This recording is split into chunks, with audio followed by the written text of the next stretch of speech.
11th day of April 2025. Yes, just gone by as Kim Paluta, and proud to that she had something from King Promise. The Kings are ruling the morning.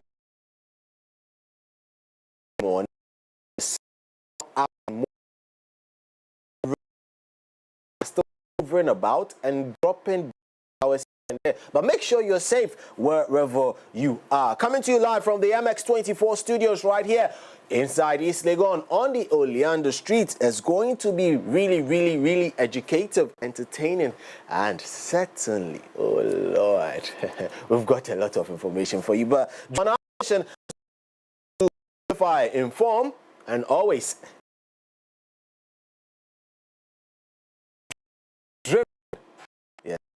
driven, fact-driven on air experiences. We'll be kicking off today with some inspiration. And yes, whoa, you know it. You know it? Yeah, that's the daily dose of Vim.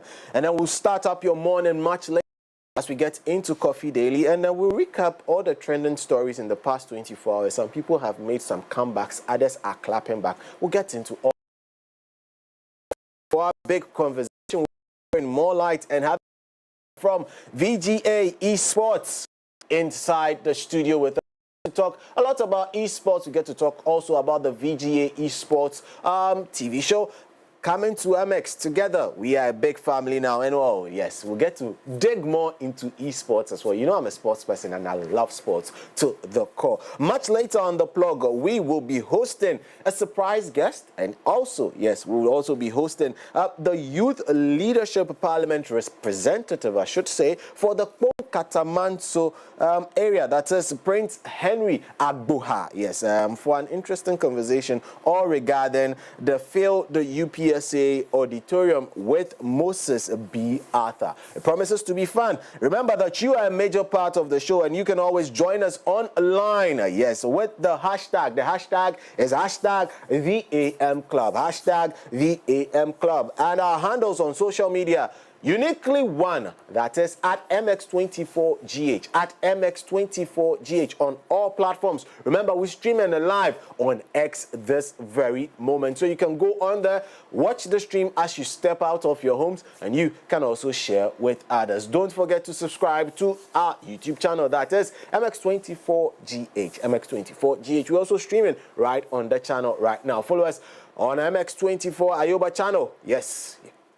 Yeah, join the MX24 channel for the very latest updates, and also send us your messages via our Ayoba number, that's 059-229-2746. Visit the MX24 app to catch up on all the fun and the excitement of the Club show, as well as some engaging conversations from the past that have happened on the show, and some thrilling live segments and more exclusive content properly curated just for you. You can also reach us via our WhatsApp number this morning. That is 0550. Yes, 0550 3315. Your comments and your reactions, everything we cover on the show. And also, what is happening in your side of town. It's now time for us to get into Daily Dose of Fame.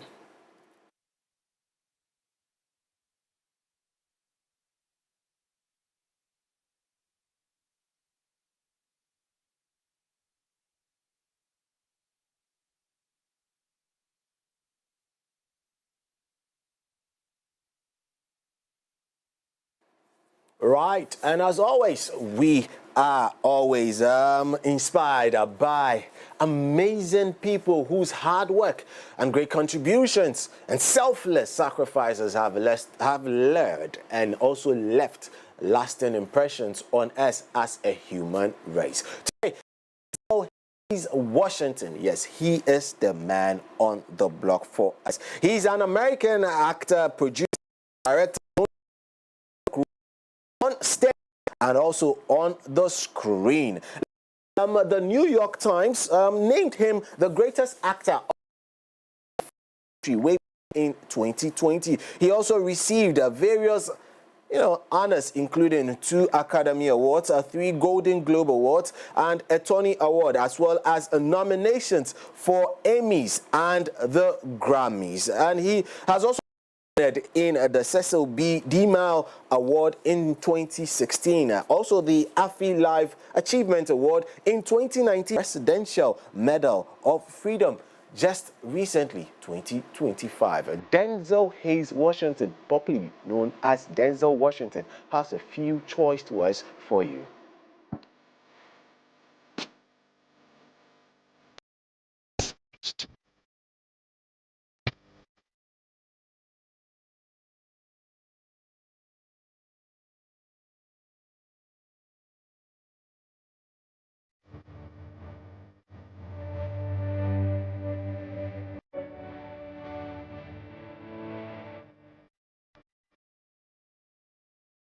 Years ago, March 27th, 1975, it was 40 years ago, just this past March. I was flunking out of college. I had a 1.7 grade point average. I hope none of you can relate. I had a 1.7 grade point average. I was sitting in my mother's beauty shop. They still call it beauty shops now? What they call it now? Yeah, I was sitting in the beauty parlor. I was sitting in my mother's beauty parlor, and I'm looking in the mirror, and I see behind me this woman under the dryer. And every time she looked up, every time I looked up, she was looking at me, just looking me in the eye. And I didn't know who she was, and I said, she said, somebody give me a pen, give me a pencil, I have a prophecy. March 27, 1975, she said, boy, you are gonna travel the world and speak to millions of people. Now mind you, I was flunked out of college. I'm thinking about joining the army. I didn't know what I was going to do, and she's telling me I'm going to travel the world and speak to millions of people. Well, I have traveled the world, and I have spoke to millions of people. But that's not the most important thing, the success that I had. The most important thing is that what she taught me and what she told me that day has stayed with me since. I've been protected. I've been directed. I've been corrected. I've kept God in my life. So Denzel Hayes Washington says, put God first. As we head into the weekend, a lot might be coming to you, a lot might hit you. Irrespective of whatever, just remember to keep God and put Him first. Always make sure that your face is looking up so that the shadows fall behind you, so you get to always move in the right direction. That's a wrap. Now we'll take a look at some of the major happenings across the globe as we zoom into Coffee Daily. But before that, let's take a spot of music. This time it's coming from the man, yes, I always call him Konongo Jay-Z, Black Sharif.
I'm back from that break. Yes, oil on my head. Oh, Lord. Good morning to the president of the Ghana Football Association. Yes, Edmund Simeon Okreku. Yes, Kurt Okreku. Yeah, this is his favorite song as well. Yeah, oil on my head. Oh, Lord. Anyways, this is still the AM Club coming to you live from the studios of MX24 right here in East Legon on the Oleander Street. Yes, it's now time for Coffee Daily with Cowbell Coffee. Now let's take a look at what's trending specifically on X. But before that, listen, Cowbell Coffee is here for some greatness. Look, we all talk about success. That's something we all want. That's something we yearn for. Everybody dreams of it. We all aspire to succeed. And we all want to make a mark in this thing called life. We push ourselves to excel, enduring various challenges along the way just to be successful. Charlie, when work gets tough, I bet you it certainly will get tough.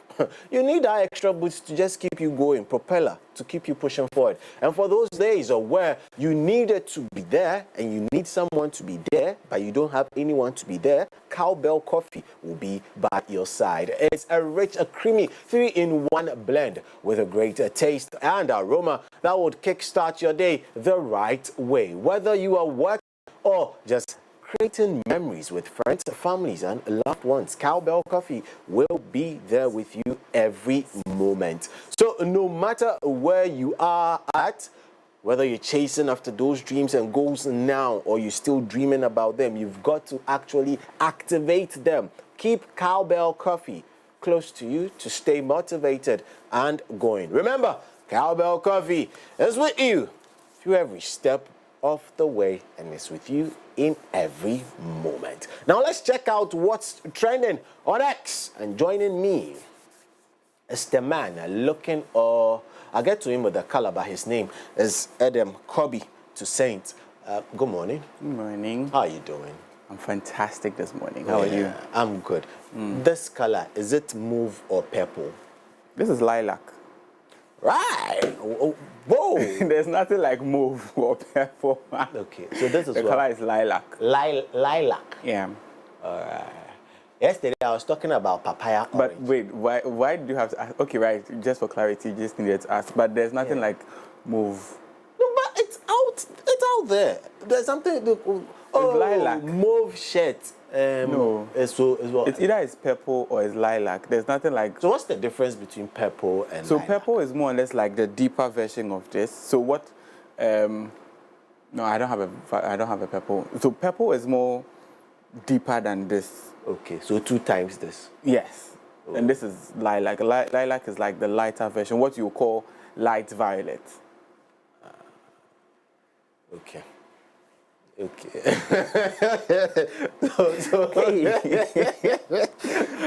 Okay. Who is saying that? You or me? Saying what? No, I'm not the one going to say that. Charlie, how was your night? The rain came down around. You know the funny thing, I did not even notice it was raining. I was awake. I honestly did not. I woke up and I was like, did it rain? He was like, hey. It rained heavily though. I did not notice. I just woke up. I was like, okay, it rained. Yeah, it rained heavily around 2:36. 40. That was when I was changing to my second gear. How should I know that it's raining? But I'm awake. Interesting. That's you. Yeah, I can't. Anyway. How many hours of sleep do you get a night? You really want to know? Because mine is bad. Maximum of about 5 hours. Wow. I'm doing half of that. What's trending? Anyways, what's trending first off? Talk to me about my uncle. Which of them? Apia Stadium. Oh, Charlie. See. So I saw a lot of people were like Apia Stadium. I was like, who is this man? Who is this Apia? Because I've heard of him, but I've not seen him. I did not know him until quite recently. And then I came to see that he was more or less like the hype man to the president, and despite and all who were he has been the hype man for the president, His Excellency John Mahama. Not today. Really? Oh, but it's just now that it's more pronounced now. Right. And how he manages to get from Kumasi to Accra in the blink of an eye is something that needs to be studied in schools. Okay.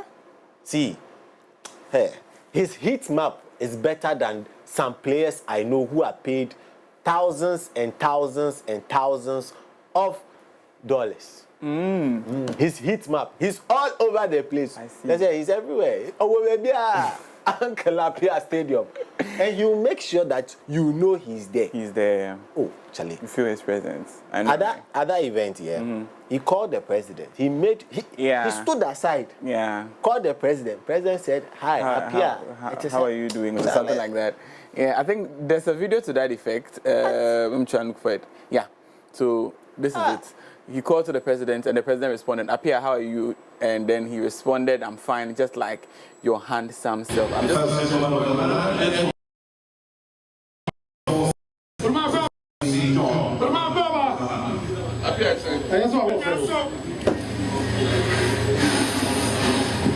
Okay. Now that is fine. Please ask me again. Good morning, Sedinam. How are you doing? No. You are asking how I'm doing. Yeah. Augustine, how are you doing? Sedinam, I'm fine, thank you. Just as your handsome self. Yeah. So you are Junior Apia. That is my new greeting. Will Ghanaians say anything about this? Let's see. Dr. Sneak and Yami said MTN 7 know the reaching level. Whose level? Apia Stadium's level. Of being MTN does not measure up. If my relative be this, like, I go shy. Why? Why would you shy? Why shall you shy? Job executed properly from Abochi. BK99 says na Apia Stadium in Connect be strong, Papa. 10G. As in, like, his course, the president responded. You guys are now looking for 5G. Apia Stadium is at 10G. Okay. Job done. Let me go home now, my bre. Okay. He's always on time. Yeah, the Apia time. Fans, make nobody lie you. Apia Stadium have GPS. Okay, Apia Stadium has GPS on every rich man in Ghana. Hey, man is everywhere. So I heard, like, he's almost everywhere. See. How does he do that? That's what I'm telling you. The way he gets from Kumasi to Accra within the blink of an eye. Somebody's lobbying for appointment for him. I say, Kweku Befi Obi says Mahama should give him an appointment to keep him busy. Now which are okay. People are you. Let's get into it because some ministries have been suggested there. Really? Yeah. Into that post. Yeah. Ministry of Hype Affairs. Oh, but now who make us laugh? Mahama should give him an appointment to keep him busy. Okay. The only way to solve the problem, I'm not seeing any ministry. Oh no, just go back. I feel it's back. No, go back into the main this is it. No. Just go back. Yeah. Now let's go in. Maybe we'll. You see the heat map I'm talking about. Oh right. He's everywhere. You don't see heat map. So what is this, Ghana? MTN Ghana, please. Apia Stadium should be the face of your everywhere you go brand. He's a true definition of everywhere you go. You can't hire him for your advert, or you can hire him for your advert. People will not understand what Apia Stadium is doing. What is he doing though? Presidential staffer for Hype Affairs. No. No. But we know President John Dramani Mahama says, you know what, he's capping ministers at 60. So no, this is presidential staff. But he also says that it's going to reduce the number of government appointees at the president. So this one, the budgets no are inflating. We don't want that. Yeah. But we challenge. Such an expert at his job. This one to be job. Challenge. Just like that, and he's done for the day. Shop close. Zacchaeus waiting for Jesus Christ. Hey, Ghana, for your network is your net worth. Okay. Yeah, that's solid. True, very true. Mahama himself be guy man. You go fit call Pharaoh old man where he no go. Hey. Move on. The way he distanced himself and got the attention of the president must be studied in Legon campus. Exactly. Minister of Hype. Right place at the right time. Full-time job. Oh. Never caught offside. Always in the right places. This guy. Unlike some players. I'm just saying, you know. You let's get into it. Okay. So that is about our stadium. What else is trending? So, Sika official is reporting that all 6 passengers aboard the helicopter that crashed into the Hudson River have been confirmed dead by U.S. officials. The victims have been identified as President and CEO of Simon Spain, Augustine Escobar, his wife, and 3 children aged 4, 5, and 11, and their pilots. The family had arrived from Barcelona just a few hours before getting on board the Bell 206 helicopter belonging to the New York Helicopter Tours. Quite unfortunate. Oh, Charlie. The whole family, and then gone like that. Yeah. It's hard. It's hard. Was there much yesterday? Oh, you find it today. You get to this side for me. Get to the train. Get there. You see the prophecy I gave yesterday? Yeah. When we get into it, it should be there. Oh, no.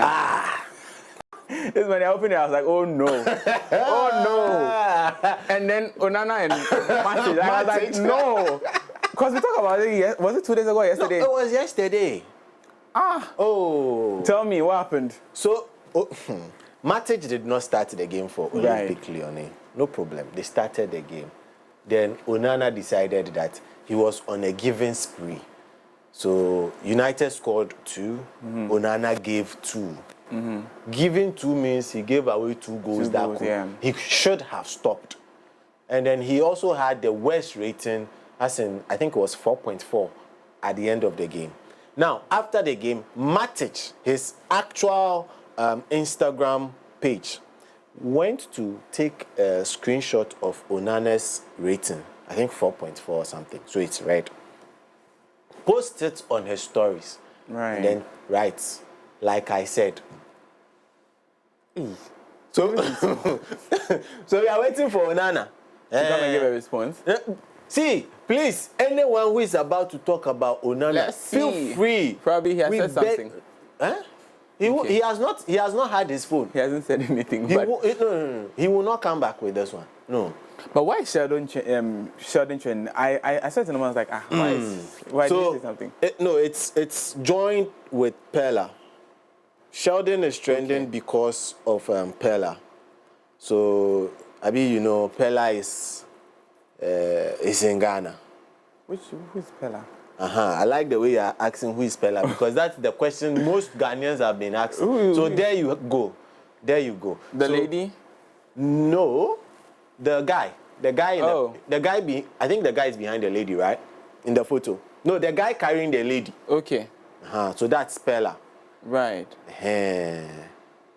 Okay. So the guy is Pella, and he's arguably one of Africa's biggest streamers. Okay. Yeah. But why? Okay. So people are basically comparing and contrasting Kojo Sheldon with Pella.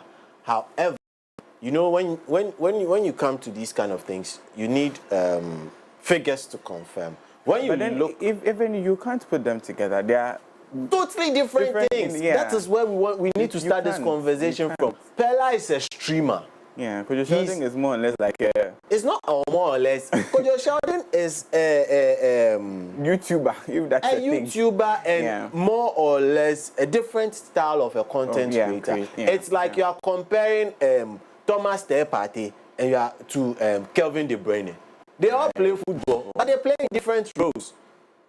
You understand? True. Then if you bring in the numbers game there, then you have killed Pella from the situation. Okay. Because Sheldon has over 1 million followers on X. Okay. How many does Pella have? Let's see what people are saying under the Pella post. So Shatawale says, big love to the Bloggers Association of Ghana for the warm welcome you showed Pella. Your support means everything. We are truly grateful. Looking forward to meeting you all soon to thank you properly. Let's keep building together. Do we have properly?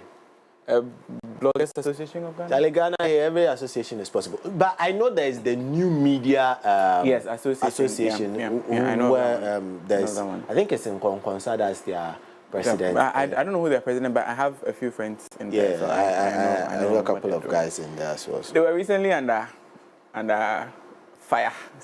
When they met, who did they meet recently? Oh, they met Honorable Sam George recently. Yeah, and then they came out that they had gone to receive some. Yeah. And then We were not there. You and I. Yeah, no, I mean, those were the reports in the media, but then they came out with a statement to debunk it. But those are not our words. No. Thank you. Not at all. So, Blacko says, I won't tolerate... Is this Blacko? I don't think so. It's not a verified account. Yeah, it's not. I won't tolerate any Kwadwo Sheldon slander on the timeline. You can't compare him to Pella. Sheldon built a brand from the ground up, runs multiple channels, and even pays workers. Pella depends on donations from live sessions. Don't compare TikTok fame to YouTube. Respect Sheldon. Like I was saying, you just can't compare them. Why? Oh, the jabs. I mean... No, must you go there? But me, you know, but you know we have TikTok, TikTokers in this house, so we know how the TikTok.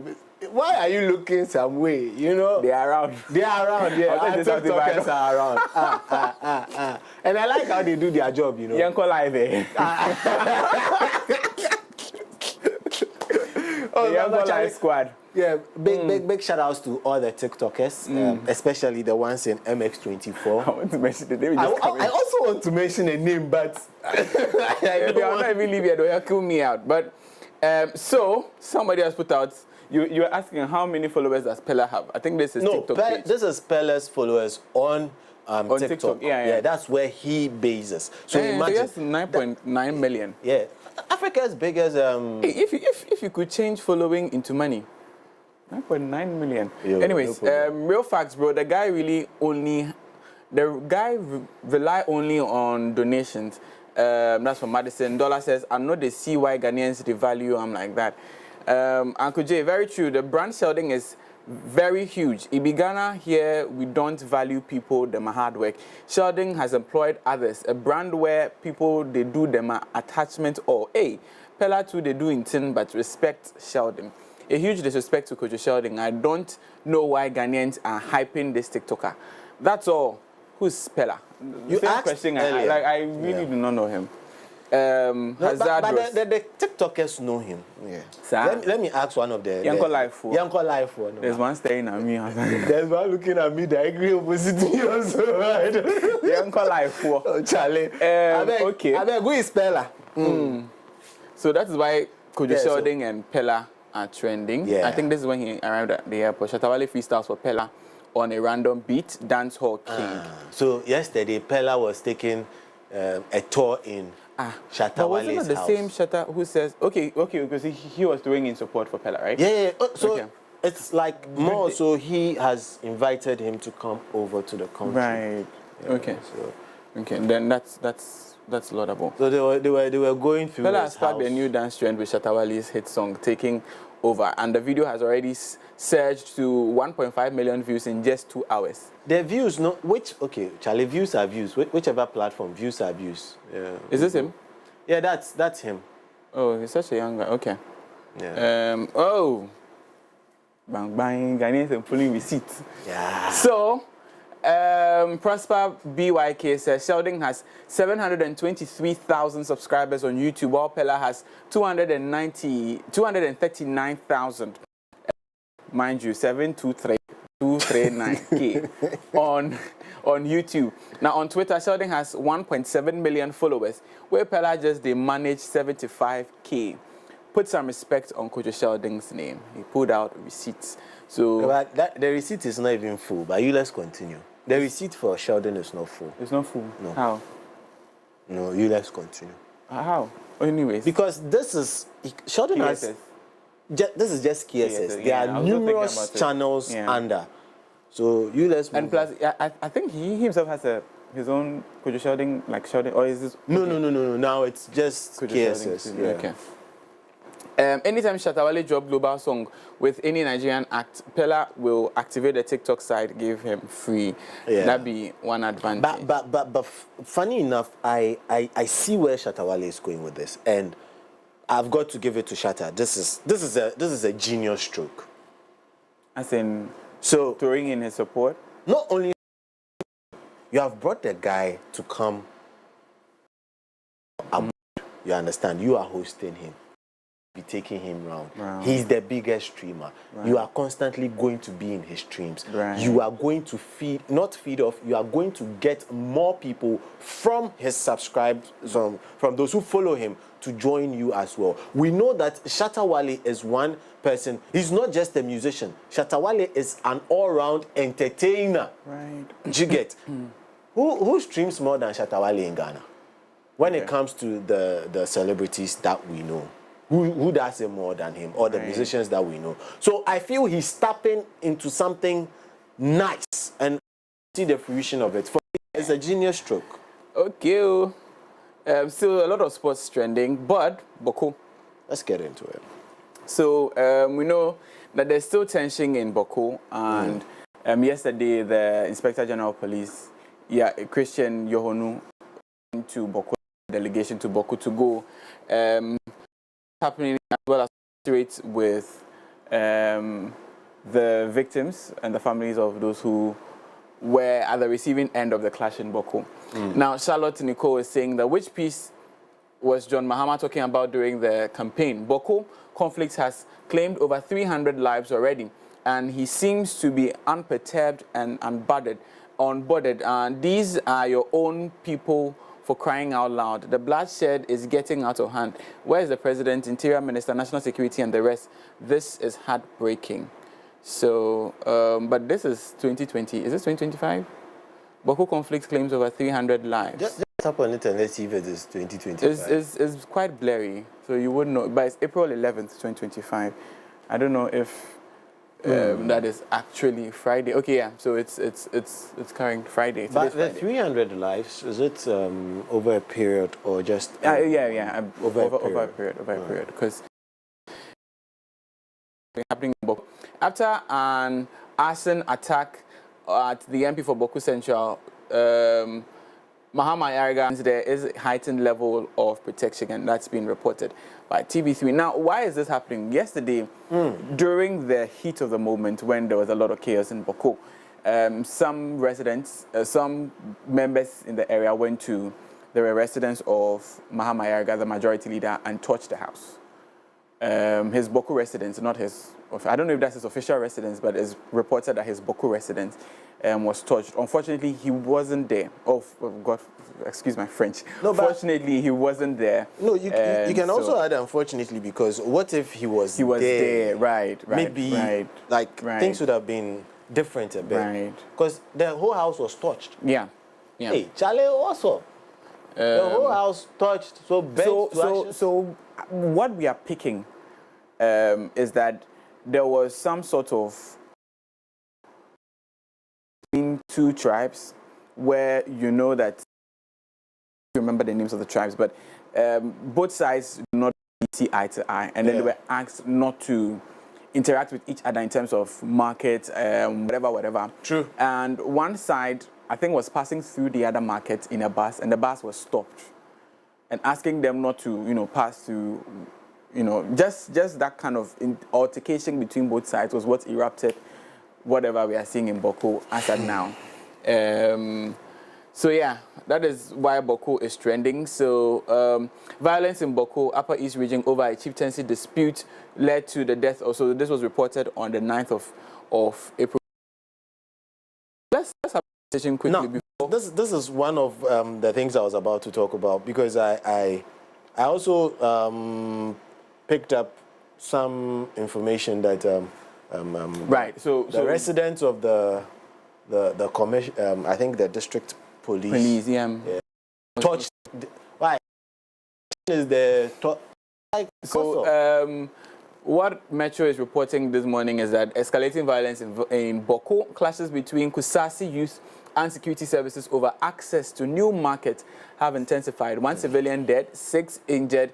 Police vehicles set ablaze in Bawega, and then Boko police station has also been burnt down, and has a video of it. But then, before I get into our stories, let's have a quick conversation.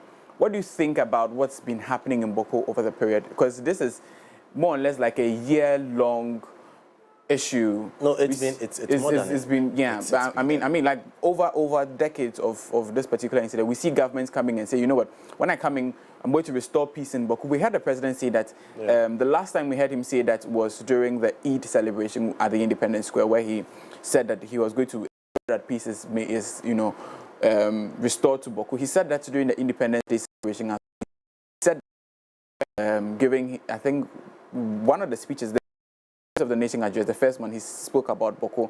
Then in the 2024 general election, the build up to that, during his campaign, he also spoke about restoring peace in Baku. But looks like it's more talk, less action. And it's been the same not only with this government, but with other governments. We've seen this happen over and over again.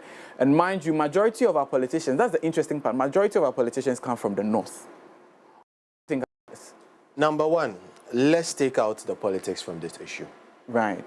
That's the first thing we should do. As in the chieftaincy politics or national politics? Oh, let's take national politics out of it first. Then number two, when we are taking out the national politics from it, we should make sure that the politicians do not interfere with regards to chieftaincy issues. I've had a conversation with you off air. I'm not bringing that conversation here. No way. Right. You understand? There are certain conversations that we'll have off air. No, that one, I won't bring it here. The politicians should also, accordingly, respect their position as politicians, and not interfere with king making. Right. They are two different things. Let us not merge the two. Right. Allow the traditional rule to go on. It's part of our culture. Once you take yourself out of it, you'll be able to deal with the issue as a neutral. Right. That's why I want the entire political class out of this thing. Okay. Sit on the side. Then now let's deal with it. Call both parties. Talk to them differently. What is your grievance? What is your grievance? Let us know exactly what is going on so we are able to now take steps to stop it. If not, development won't come to this place. True. If a new market has been built and they say Kusasis have their own market, the second tribe also have their own market. For me, we preach peace and unity. We can't have such in our country. Because, listen, if we don't really get to the root of this and stop it, I don't want to become the prophet of doom and tell you some things that have happened in other countries that can easily happen in this. It could easily become something, something sort of a proxy-driven tribal issue. You understand? And you don't want that because your proxy masters will sit wherever, pump money into the conflict and enjoy the proceeds from it.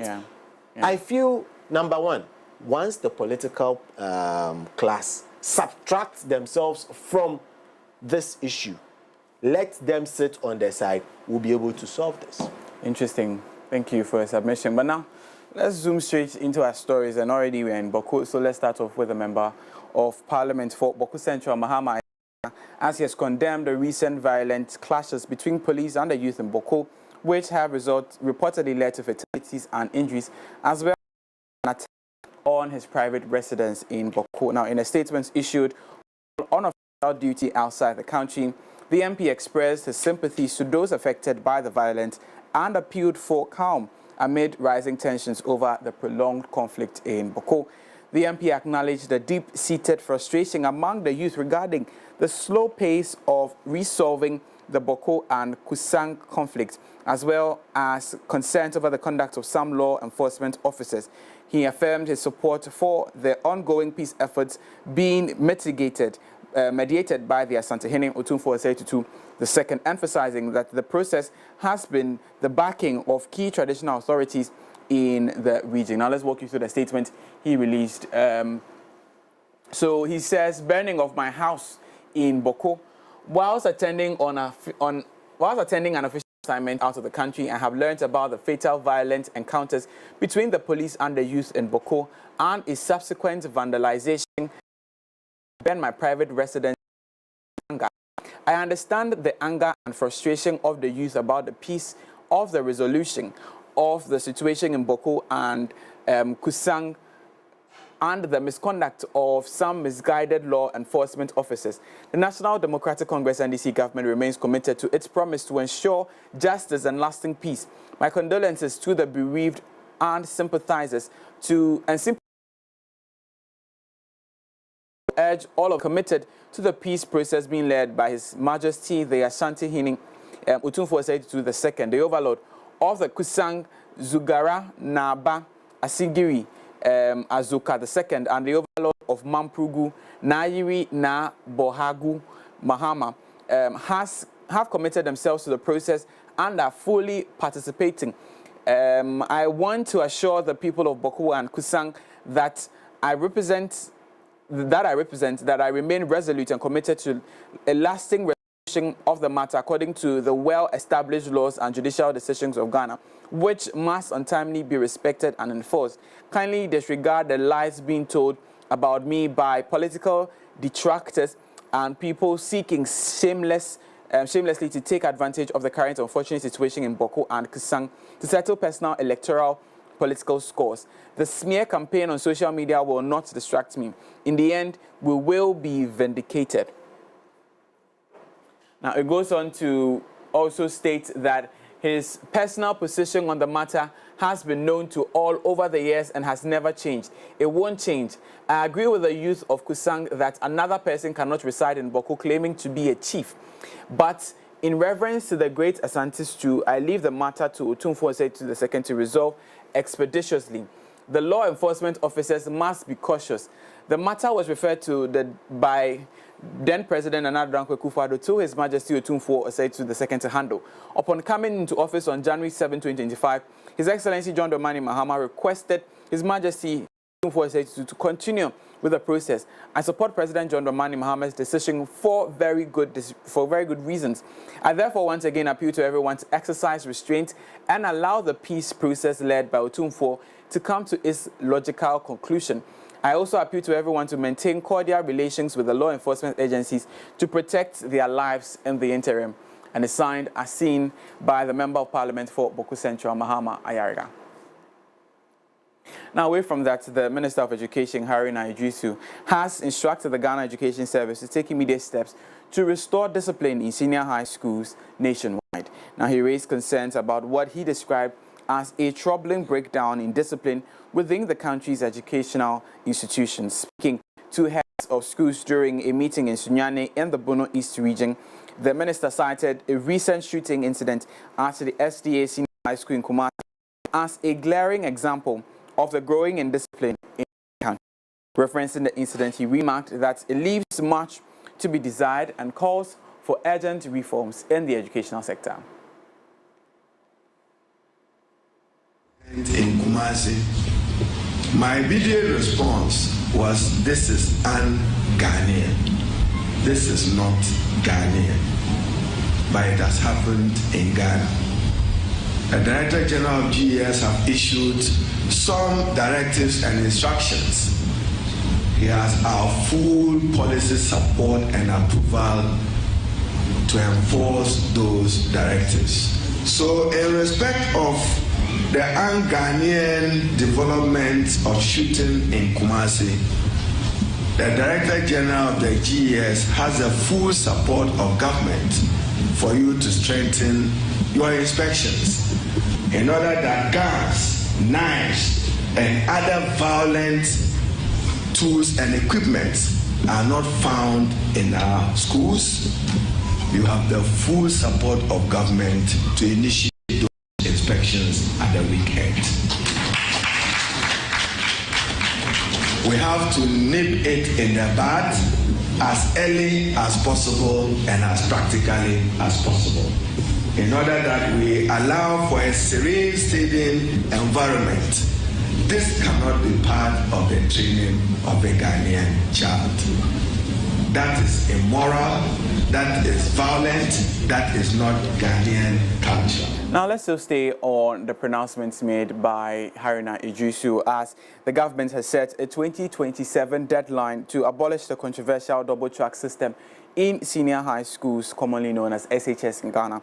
Now this is aimed at fulfilling a key campaign promise by the National Democratic Congress before the 2024 elections.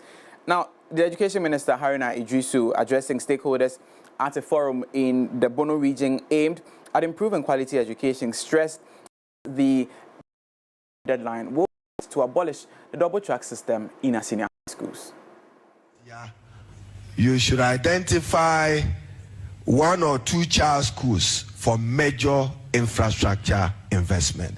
So we expect that next year into your formula, you should have a dedicated formula that looks into expanded accommodation, expanded classroom infrastructure for a number of child schools so that you can increase your intake for purposes of supporting government to end the double track system. We expect that by end of year 2027, the double track system must be a thing of the past. And to those who think that we should heal double track system,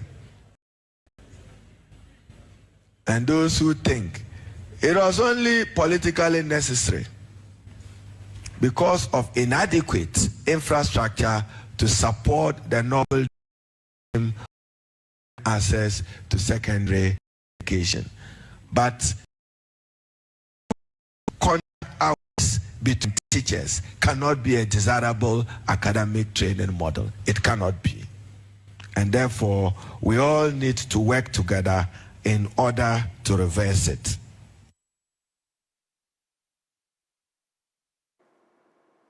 Now, that was Haruna Idrisu, the Minister for Education, speaking to some heads of schools as well as other stakeholders at an education forum in Sunyani in the Bono region of Ghana. Away from education, let's go back to some violent clashes that have, erupted in parts of the country as some aggrieved supporters of the National Democratic Congress in the Ashanti Mampong constituency of the Ashanti region have stormed the party's office on Thursday, April 10, 2025, vandalizing property and setting some items ablaze outside the premises. Now, the youth claimed that they had received information that had been nominated by, and although there has been no official communication to the presidency, now some aggrieved supporters of the National Democratic Congress in the Ashanti Mampong constituency of the Ashanti region stormed the party's office on Thursday, April 10, 2025, vandalizing property and setting some items ablaze outside the premises. The youth claimed that they had received information that Esther Jomo, like I said, had been nominated for the municipal executive position. Now, fire officers as well as security officers were dispatched to douse the flames set on one of the properties as well as restore calm to the area. On your screens are some residents at the NDC party office destroying some items. There you see slamming chairs onto the ground, throwing in tires, I believe, to set it ablaze. A number of them storming the party office. If we could take a listen to them for a few minutes and then...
Now, those were some visuals, sights and sound from Asante Mampong, where residents over there are, destroying property to the NDC office. Why?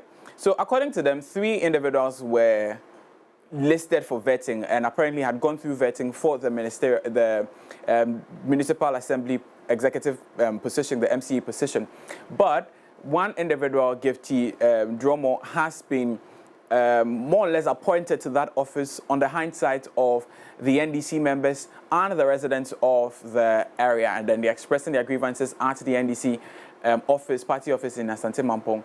And as you saw, destroying some items. We saw a motorbike, we saw some chairs, we saw some other party items that were thrown into the flame, as you saw on your screens. We'll keep our eyes clean and bring you developments that would erupt from this particular conversation. But has commenced the demolition of structures at the Weja Ramsia site after transport company Kaitak failed to comply with President John Mahama to reverse illegal landfilling in the area. Now, the president had issued the order during a recent tour of the flood-prone zone in Accra, instructing the company to undo the reclamation at its own cost. Now, this move was aimed at facilitating proper drainage and preventing flooding as the rainy season approaches.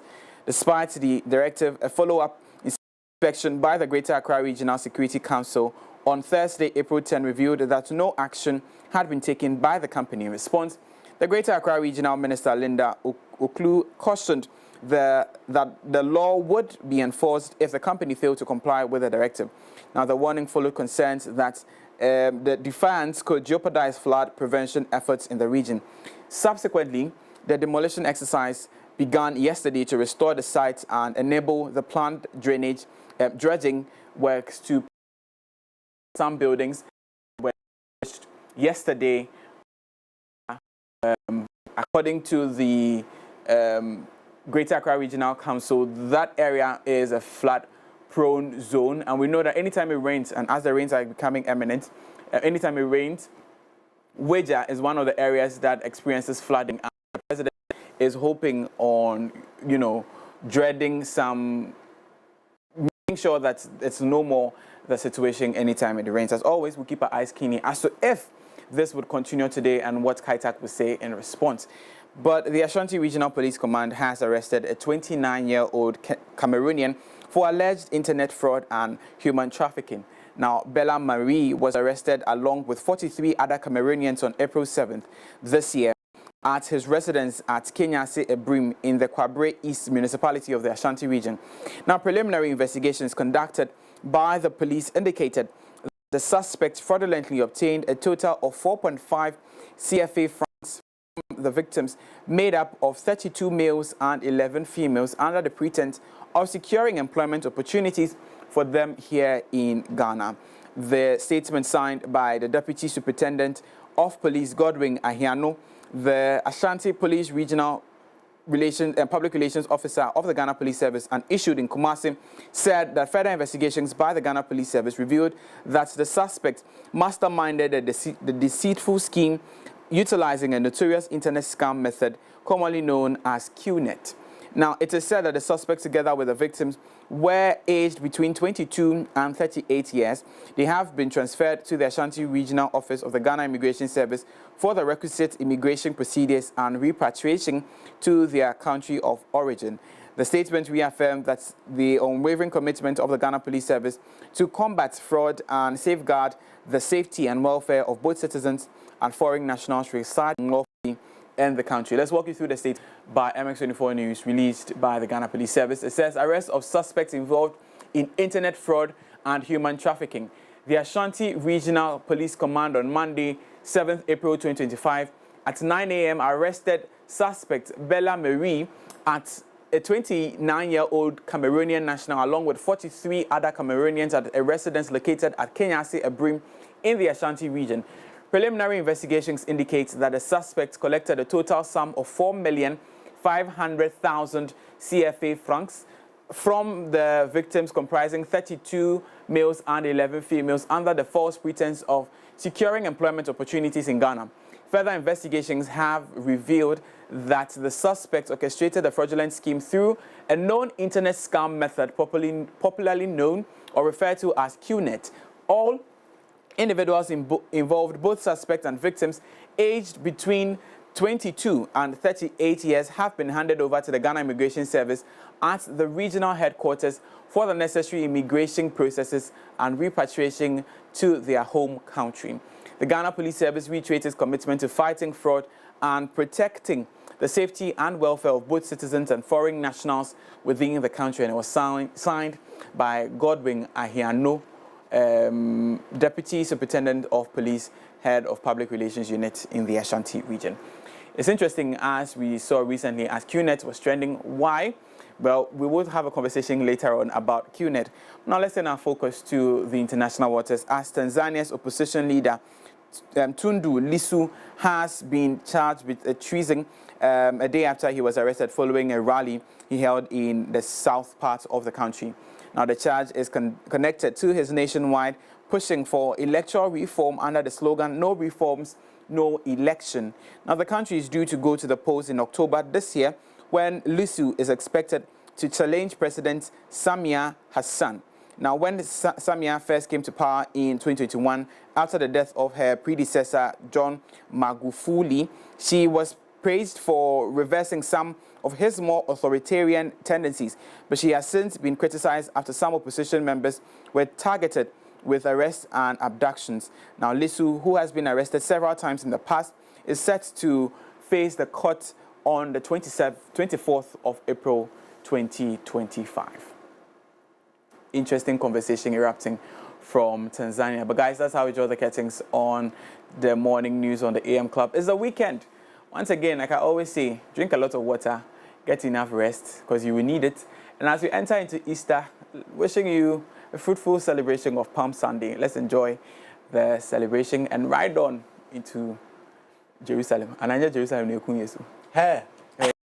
Hey, what did you just say? But for more news and updates, join us on mx24online.com or on mx24gh on all social media platforms, and the new edition of news on Instagram.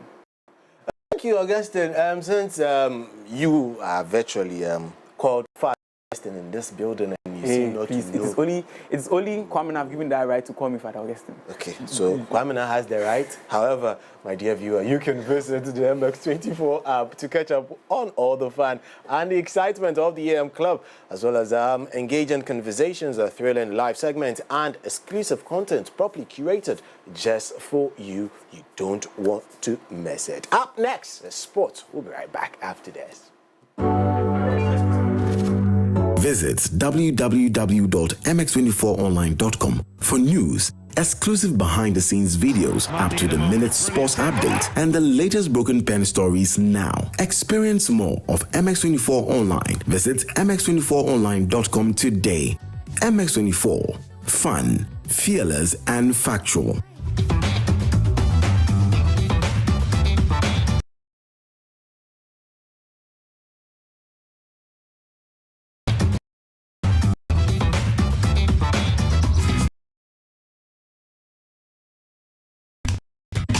Welcome back. It's now time for Sports on the AM Club. My name is Sedina Medmond. Yes, and let's get right into it. And it's time for you to get rewarded as the next big betting influencer with Betway, because Betway holds down the sport on the AM Club. How do you take part in this simple? Place your bet, share the code with your friends, fans and followers alike on social media, and once they also use your bet to your betting code to place their bet, you earn 4% of whatever they stake with. That is their wager. It doesn't matter if the bet wins or loses. Once they stake with your betting code, you earn cash. And the more people who stake with your betting code, the more cash you earn. So start betting, sharing, and winning with a Bet Influencer exclusive to www. Terms and conditions uniquely always apply, regulated by the Gaming Commission of Ghana. It's the responsible way to always way more. Now let's start off with some local stories, as the head and leading delegation from the Ghana Swimming Association have paid a courtesy call on the newly minted Minister of Sports and Recreation, Honorable Kofi Idi Adams. That was mainly to acquaint themselves and also introduce the body to the minister. Now let's turn our attention and do more stories on the local scene, as Black Stars goalkeeper Benjamin Asari has signed a 2-year contract extension with Accra Hearts of Oak, keeping him at the club until 2027. Asari, who joined Hearts of Oak from Great Olympics last season, has been a key figure for the club this season and has started as Ghana's #1 goalkeeper during the recent World Cup qualifiers. Despite interest from African clubs, remains loyal to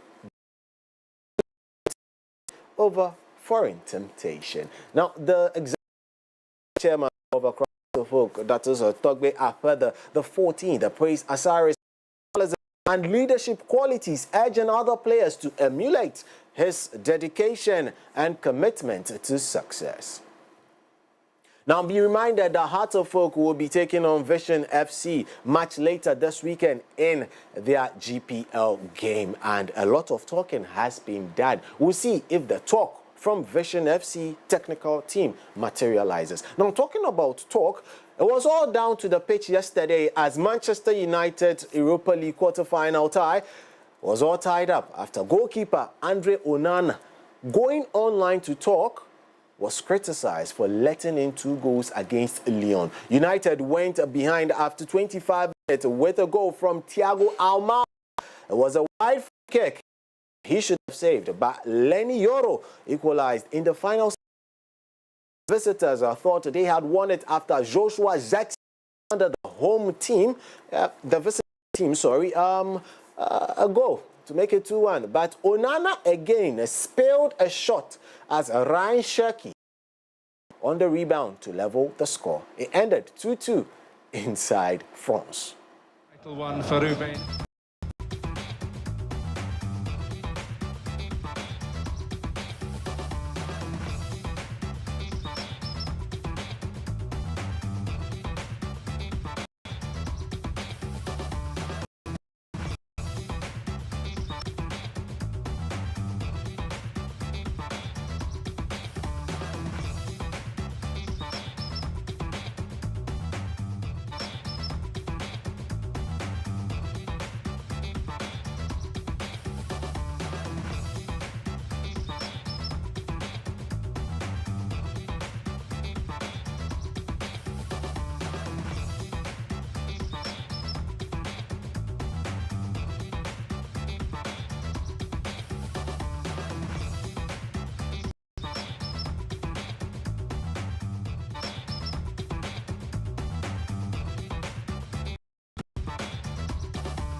sporting news, this time inside Monte Carlo, where Alex de Minaur, he secured the biggest win of his season so far yesterday at the Rolex Monte Carlo. Yes, which means that the clay season is currently ongoing. He was able to reach the quarterfinals for the second.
Later. Anyways, that's that as far as that is concerned with regards to sports on the AM Club. Remember that for the very latest with regards to sports, you can log on to X and follow the page for sports. Yes, with regards to MX24. That is at MX24 Sports _ for the very latest. Anyway, sports on the AM Club.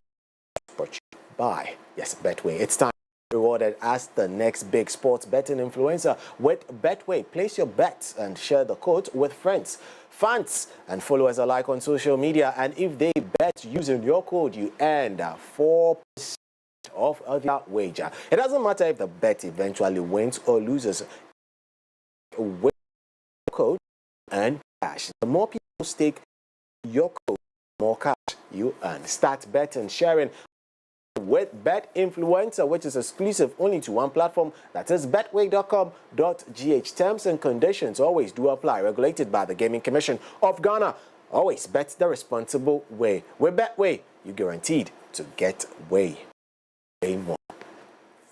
Now catch up with all the breaking stories, sports and business insight on mx24online.com. Now let's take a deep dive into the world of entertainment and showbiz right after this break.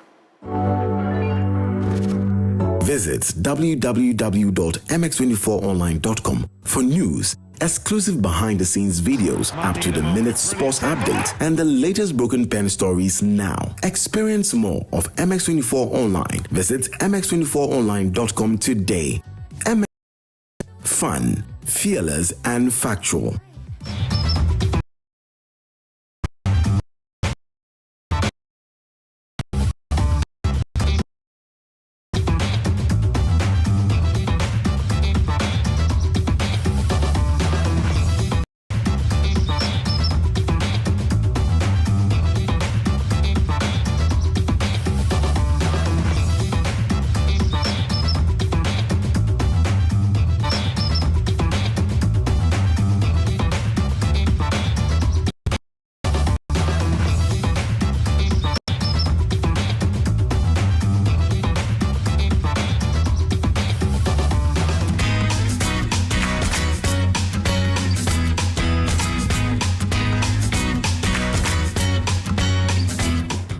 weekend is here. I'm always excited for the weekend. Weekend is the day that I think God made for me because I get to relax, I get to have an amazing time. And of course, we're here today at the AM Club. My name is Daphne Flashy. Welcome to Team News segment.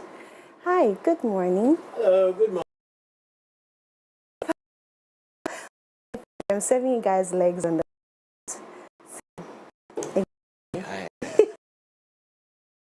or What you said. okay. The fit. Okay. Yeah, today I'm in my legal.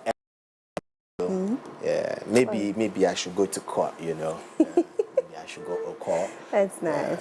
But what's up? What's up with you? I'm okay. How's your week been so far? It's been a good week? Good week. Better, but I mean, as time goes on, I'll pick up. You know, there are slow days, there are good days, and all of that. Ayo. And I've certainly enjoyed doing this thing with you this week. Please. You owe me a box of. Last time it was Wachi. Today is Gobe. Okay. Yeah. Box of gobe. You know what I want in it? What? See, Gobe Kachra. Small one. You understand? Then you give me cassava flakes. Medium grains. Oh, Gary. Yeah. I have specific grain type too. Medium, small one. Then give me plantain. Plantain, I don't want the hard one. I don't want the peche one. It should be ho, ne, ho. You understand? Then give me small green pepper on top of it. You give me 1 egg. Then I want more greens in it, so you give me avocado. At this point in this segment has turned into home economics, please. What's in the news? I'm just glad to announce to you guys that the organizers of the Telecel Ghana Music Awards, they've made changes for the date of the awards ceremony. So if you guys don't know, now you know, and that is why I'm here. So instead of it being on the 3rd of May, it has now been pushed to 10th of May 2025. And so let's quickly get into it. The 26th Telecel Ghana Music Awards has a new date shifting from May 3rd to Saturday, May 10th, 2025 at the Grand Arena of the Accra International Conference Center. Organizers Charterhouse Productions announced the change, which affects the masterclass in pre-party events, now scheduled for Thursday, May 8th and Friday, May 9th, respectively. Voting is open, allowing fans to support their favorite artists by dialing *1767# or visiting the link for free online voting. The TGMA recognizes outstanding achievement in Ghana's most industrious, featuring live performances, fashion statements, and awards for deserving artists.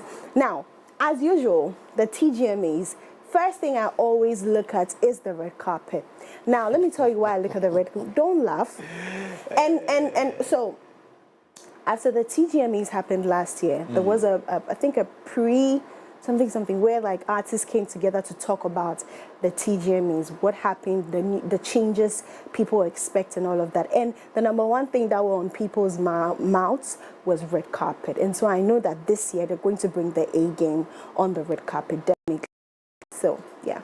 Number one. What? My 2 cents. Okay. Not everybody should go and walk on that red carpet. Not everybody. Not everybody. So there should be a bouncer. No, not there should be a bouncer. You see, there should be some tags that when you have the tag, you go this way. When you don't have the tag, irrespective of what you wear, you go that way. See, it should be a place where, you see, we watch red carpet from outside. You people are the ones who go, Grammy. Watch the red carpet. Watch the Met Gala. Watch the red carpet. You understand? See the way it's spaced out. No one is crossing camera. In Ghana, red carpet. Hey, don't go. Then you see someone will be wearing black and coming past. Boom. Not everyone should be on the red carpet. That is my main being. Yeah, that's you. And even if you're also supposed to be on the red carpet and we see what you are wearing and it's not wearing, don't come. Don't come. Don't come. Well. Yeah, so, ladies and gentlemen, 10th of May, I'm hoping to see you guys over there. Would you be going? Let's see. Let's see. Yeah. I don't step out, but let's see. You have to today, so that we'll have a lot to talk about the next Monday when we come back. when when I am actually home, that's when I have a lot to talk about. Okay, not when you're there. No, because I see a lot more angles. Oh, okay. And a lot more drama. Right. Yeah. Big ups to Leo Shaker. Yeah. I never really saw it. Big ups to Shaker. I never really saw it that way, that when you're home, that's when you get to see the angles. It's true. You can ask Shaker. I don't say anything. Which Shaker? Oh, Shaker. The rapper. Oh, yeah. Okay. Ask Shaker. Okay. Yeah, oh, hello. Charlie, but it's okay. Let's continue. All right, we're moving on. Now, this is on a sad note. It's been a year since Junior Pope passed. We all know the story of Junior Pope. He went to shoot a movie. Coming back, his boat, supersized. It's capsized. You are intentionally doing this. I won't mind you. Because the English says, I have to take my time. Yeah, so and it's really, really sad that he left his wife with his 3 boys, and his wife had really, really sweet things to say yesterday during his 1 year. So let's quickly get into it. Junior Pope's wife, Jennifer, pens heartfelt tributes 1 year after his death. And she has tragically broken her silence on the 1 year anniversary of this death in a boat accident. In a heartfelt post, she shared the depth of her loss and the struggles of their family in his absence. Jennifer revealed the emotional toll on their children, who continue to ask questions about their father's return and unfulfilled promises. Despite the pain, she thanked friends, family, and public figures for their support and expressed that Junior Pope's legacy lives on in their hearts. With a family photo, Jennifer's message was a poignant tribute to her late husband, saying, we carry you with us always until we meet again. Aww. So sad. And I saw the picture on Instagram. It had Junior Pope's picture behind them. They were all in the same attire. And that was a beautiful family, and I'm really, really sad. In fact, we've already had that conversation we had that intensive conversation why he had to be the sacrifice, for people to know that we have to take safety measures in filming very, very seriously. So we're not really going to go into that today. I will plead the fifth on this one again. Yeah. Because if I start, even skit makers need to prioritize the safety of those on set. Music videos, prioritize the safety of those on set. Don't tell me music video.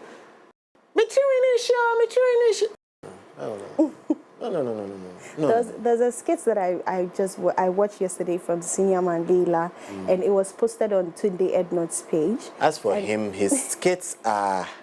Have you seen it? Which one? There was a mad water, dirty water, and he was swimming in it. Yeah. His skits are no way. On a different level.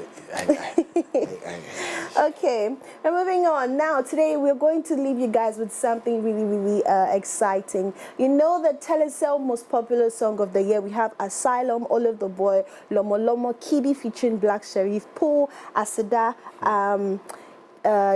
Kimpaluta, January 9th, Black Sherif, which I still don't know why it's there. Because it's Black Sherif. I still don't know why it's there. So which one should we put there?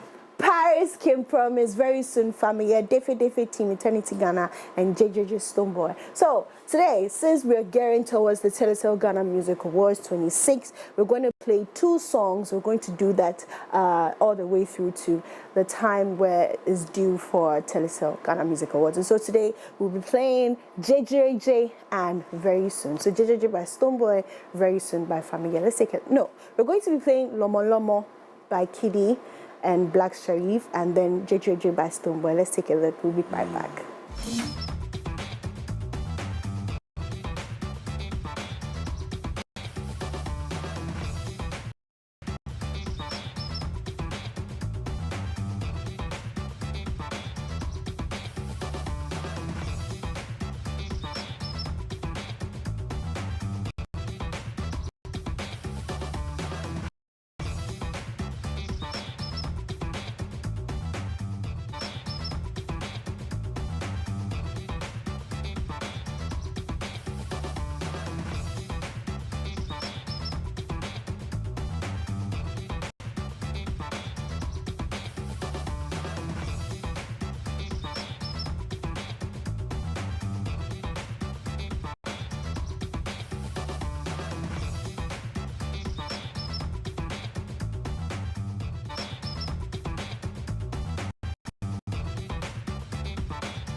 I saw you boogie. You sure? Yes.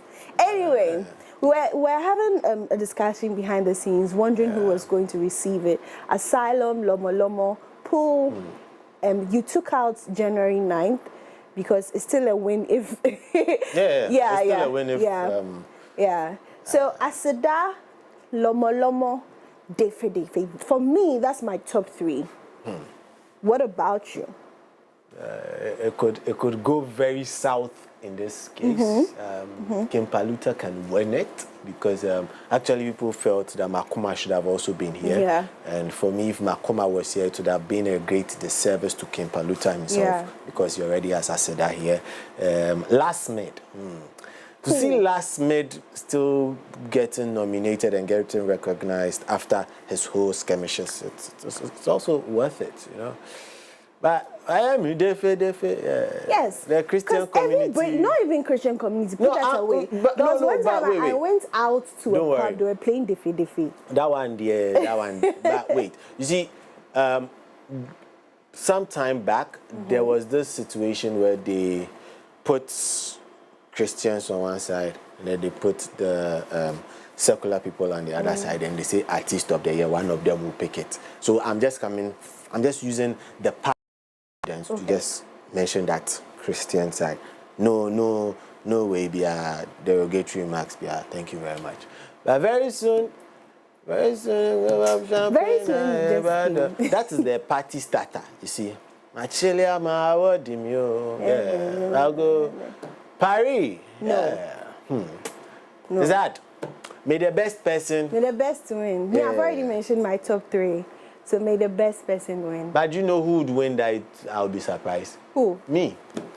All right, ladies and gentlemen, this is what we have for you today on a weekend special of the AM Club Entertainment News Coffee Daily. My name is Daphne Flashy. I'll come your way same time on Monday. Enjoy the rest of your weekend. Thank you, Daphne, for coming through with the very latest in the world of entertainment. However, now in today's dynamic business environment, a robust workforce is pivotal to achieving success. This is why we have thoughtfully designed our corporate insurance plans to make sure that your employees and they are always taken care of to help your organization and its performance. With Equity Health Insurance, your investment transcends all insurance. Yes, it represents a commitment to the future of your company and your employees. Just listen, just have that time for your employees, because our health plans are individually tailored to accommodate the unique needs of your employees, offering comprehensive coverage and exceptional benefits. Our support goes beyond administrative tax and premiums. At Equity Health Insurance, we are dedicated to standing by your side throughout the entire journey. Please feel free to reach us at the following numbers and let's get talking. That is 0501 515 124. That is 0501 515 124 or 0539 135 073, so that we can have a chit chat with regard to how to enhance your business through financing your employees. Get them ready for the whole future. Always, we are here for you. And also, listen, the rains are here. Some telephony devices are not working because of data and things. Don't look no further. Come through to Telecel, because we've got the best value for data and voice packages available for you, and they're tailored specifically to your needs. At Telecel, we understand everyone has their own preferences, because everyone is unique in their own special way, and we have unbeatable made-for-me bundles just made for you. The made-for-me bundles are affordable, customized data and voice packages personalized just for you. Simply dial *530# or download the Telecel app or any of the Play Stores available to you. Made-for-me bundles make you feel special. That's why Telecel, we constantly connecting energies. Now be reminded that May 2025 is a special day as the More 24 Workers' Day Fair gets underway. Join us at the Afros Event Center, Lagos Avenue, here in East Legon, for an unforgettable day of shopping, entertainment, and networking. So whether you are a vendor looking to showcase your product or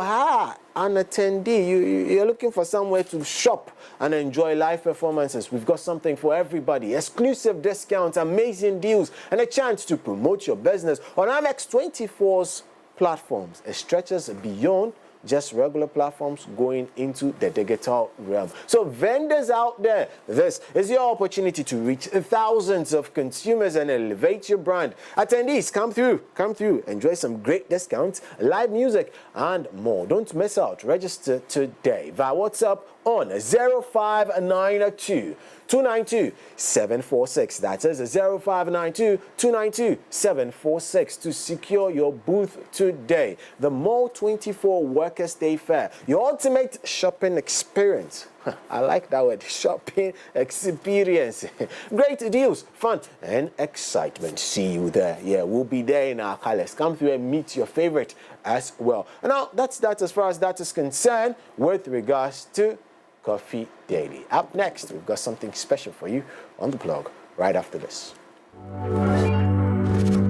Visit www.mx24online.com for news, exclusive behind-the-scenes videos, up-to-the-minute sports updates, and the latest broken pen stories now. Experience more of MX24 Online. Visit mx24online.com today. MX24. Fun, fearless, and factual.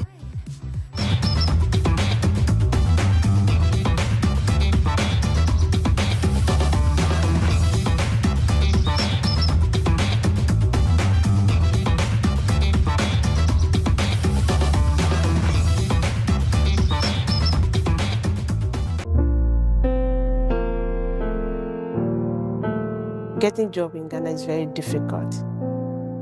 I struggle. I've been to a couple of interviews. I was just hoping that they'll call me. You wake up, you take your bath, you eat, then you go to sleep. You are waiting for that call. Every minute you look on your phone, no call is coming. Sometimes I think it's because of my condition, because I'm a person with disability. People don't want to include me in their workplace or whatever, so I get worried. No hope, like it was so.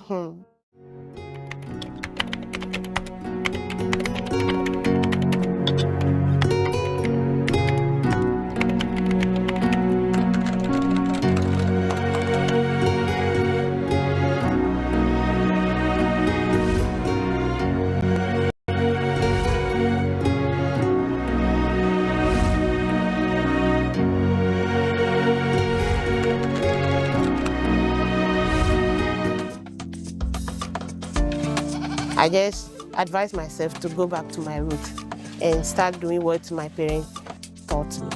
I'm into cassava farming and also garri processing. I've been doing this business for 7 years now.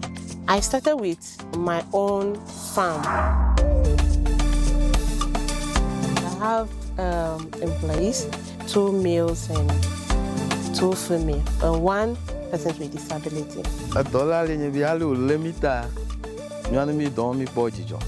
Garri is on high demand. You cannot process garri and it will be with you in the house. The more you are processing it, people are there buying it immediately.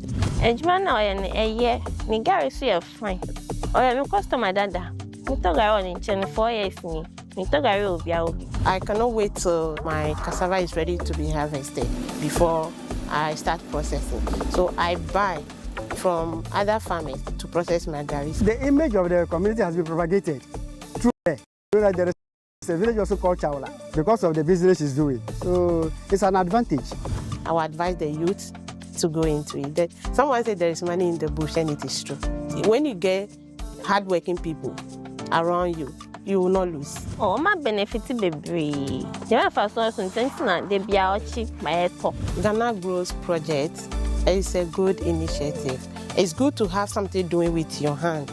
You don't always have to rely on people for surviving. I'm so happy that she's still alive and kicking. And I know for sure that as time goes on, since people have started buying her products outside, more will come. From the foreign country, they will come and buy from this community. Ali doi ma midi bena ga ejimo. Ejimo ga delepo. Doi ga hu avanye nuga.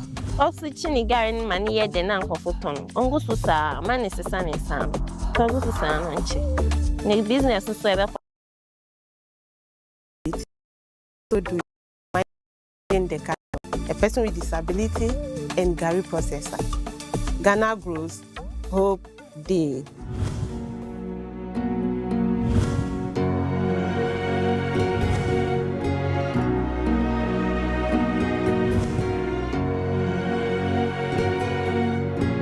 Ghana grows day. Here's Kwame and Yao. After hours of planning, both have locked in the same perfect multi-bet. Big win for United, over 1.5. And both teams to score in the London Derby. But who could have picked Leicester over City? Or a high-scoring game at the Bridge? There's nothing worse than having your perfect multi-bet missing. It's nothing better than having it saved. Bet saver, win, even if your bet misses. I am the businessman I am today because I traveled the world to find the feeling my clients want to wear. This country makes it its business to inspire at every moment. Here, there's a feeling that can only be South Africa. So touch, taste, and live South Africa. There is so much more to see. Michael has been exceptional, surpassed all his targets. Let's hear from this year's Staff of the Year. This wouldn't be without a strong relationship.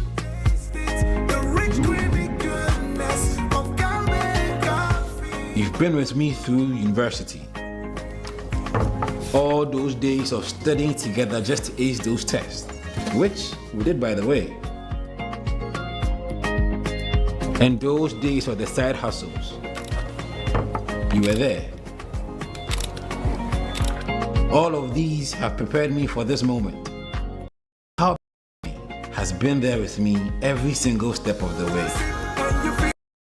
For the big days and the seemingly ordinary, creamy cowbell coffee is with you every moment.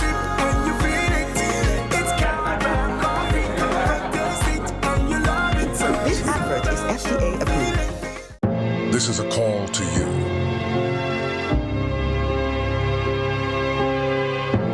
The dreamers. The ones that see no boundaries. Dreamers take a chance. The explorers that chart their own path. Along the vibes, connect the energy. The ones that dare to challenge the status quo. Get connected, feel the When others try to think outside the box, you wonder, what box? catch the wave, enjoy the ride. To the architects of their journeys.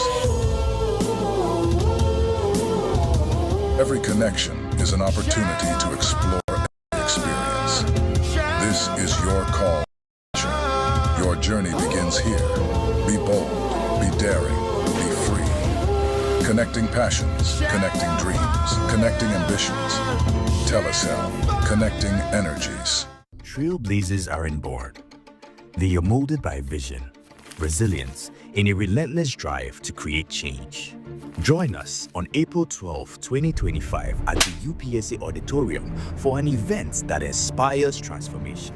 Hear from our seasoned speakers including Kwame A.A. Opoku, author, futurist, and global speaker. Makeda Smith, founder and CEO of Savvy Chicks in Real Estate from the USA. Christian Boache Yadom, co-founder and CEO of Pizza Man Chicken Man. Ebenezer Isuman Amankwa, co-founder and COO of Pizza Man Chicken Man. Anthony Damafer, CEO of Caveman Watches. Sir Elom J. Tete, global lead of the Psalmist International. Our keynote is from Dr. Stephen Deborah Ablometi, founder and CEO of CPL Developers. Your host for the event will be Moses B. Arthur, author and CEO of Afrimart. Get ready to embrace an experience that will inspire you to dream bigger and take courageous action. Remember, the date is on April 12, 2025. Time 11 a.m. prompt. Venue UPSA Auditorium. Remember to register with the code on your screen or with the link below. Let us unite to shape a brighter Ghana. Don't miss this moment. This event is proudly brought to you by Entrepreneurship Hub Africa in partnership with Pizza Man Chicken Man, proudly sponsored by MX24 TV.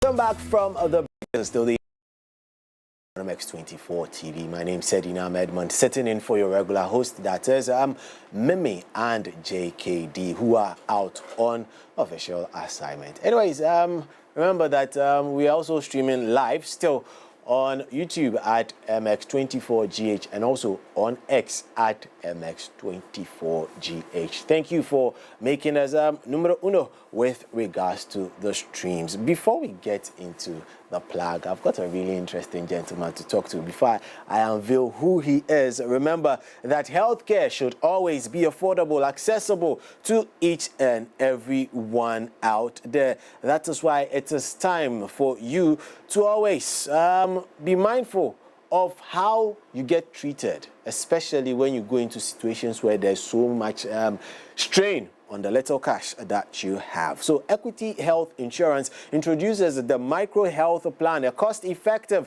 health insurance solution tailor-made for the likes of the market people and small business owners and also low-income earners for as little as 52 Ghana cedis per month. Yes, 52 Ghana cedis per month. Earlier I was talking about some gobe. That gobe should be running into 60 cedis. So 52 Ghana cedis per month. You can get access to outpatient and inpatient care, consultation with accredited health professionals, emergency medical assistance, as well as essential medications and diagnostic tests. The Micro Health Plan is built to ease the burden of healthcare on your finances. Yes, ensuring that quality medical services are within reach each and every time for you and your family. Secure your health today. Contact us at 0509 339 414. Yes, that is 0509 339 414 or 0509 969 010 0509 969 010 to enroll today. Equity Health Insurance is always here for you. Now you're looking for water to cook with, water you can trust. It has started raining and water will be seeping into places and getting produced from unauthorized sources. Look no further for Jibu water, water that you can trust, water that is hygienically produced under the right standard. Comes in innovative 20-liter bottles as well as 18.9-liter bottles meant for your dispensers. Water you want to cook with, look no further. Jibu, you're working out, you want water that you want to keep hydrated.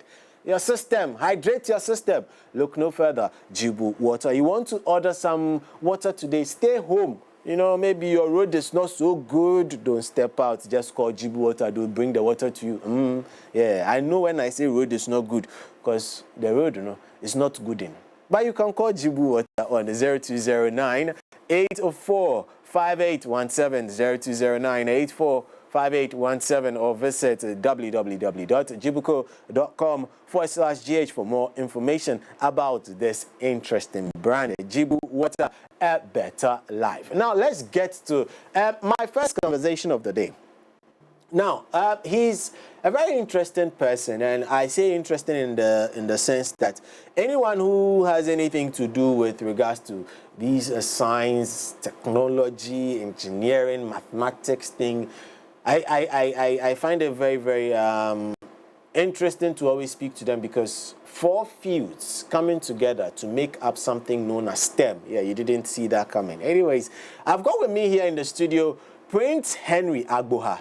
Yes, he's a big man from Standard Kids Academy, and also he's the managing director of a Standard Schools Group. Good morning. Good morning. How are you doing? Fine. Yourself? Well, I'm okay. Knowing where you come from and where Standard Academy is, around... around Ashaman, Switzerland. Yeah. In the Pont-Cantamasso district. No, I want you to mention the name again. Ashaman, Switzerland. Ashaman where? Switzerland. Wait. So what don't you have in Ashaman? we know of Jericho. We know of. There's New York. Thank you. There's Washington. We have Diamond City. Diamond City. Do you have London? Not yet. Don't have London? No. Okay. Not yet. Anyways, welcome to the show. I want us to start the conversation from the STEM conversation area. Yeah. What exactly is the STEM? Because a lot of people have been hearing it, and people want to find out more. What is STEM? STEM, as the name suggests, science, technology, engineering, mathematics, is a specialized field of study that in our current curriculum or in the current GES core competencies is incorporated to help young children to start learning specialized fields before they get to SHS. And primarily, even in SHS, it continues there to sort of drive our career opportunities when they grow, when they get to universities and school. They are into the sciences, they are into the technologies, and then the mathematics fields improve I think the main policy is headed towards making Ghana a development hub for this engineering innovations, these ideas later on in the future. I think it started off very well so far. I can see the government has been really on board with it, trying to support schools, both private and public, to implement STEM in all schools. Wonderful. Well, STEM in all schools, but yours is more related, directly touching base with the first cycle, that is the GHS, or primary up to the GHS. How easy or difficult is it to inculcate the STEM into the young lads? Well, surprisingly, it's very easy because the interests of these children are already there. When they are growing up with remotes, breaking, opening things, they are intrigued with wires and things. So once you bring into the classroom, you see their eyes lit up with joy once they begin to fix things. So it's very easy. It makes it very, very easy. Very easy. The only downside is it's expensive, but then it's very easy when it comes to the children understanding and then how you teach them and how to do their things. Sometimes they even do certain things you don't know it's possible to do because they are very curious. They try to put some wires that are not supposed to be done together and see something. So I would say it's very easy.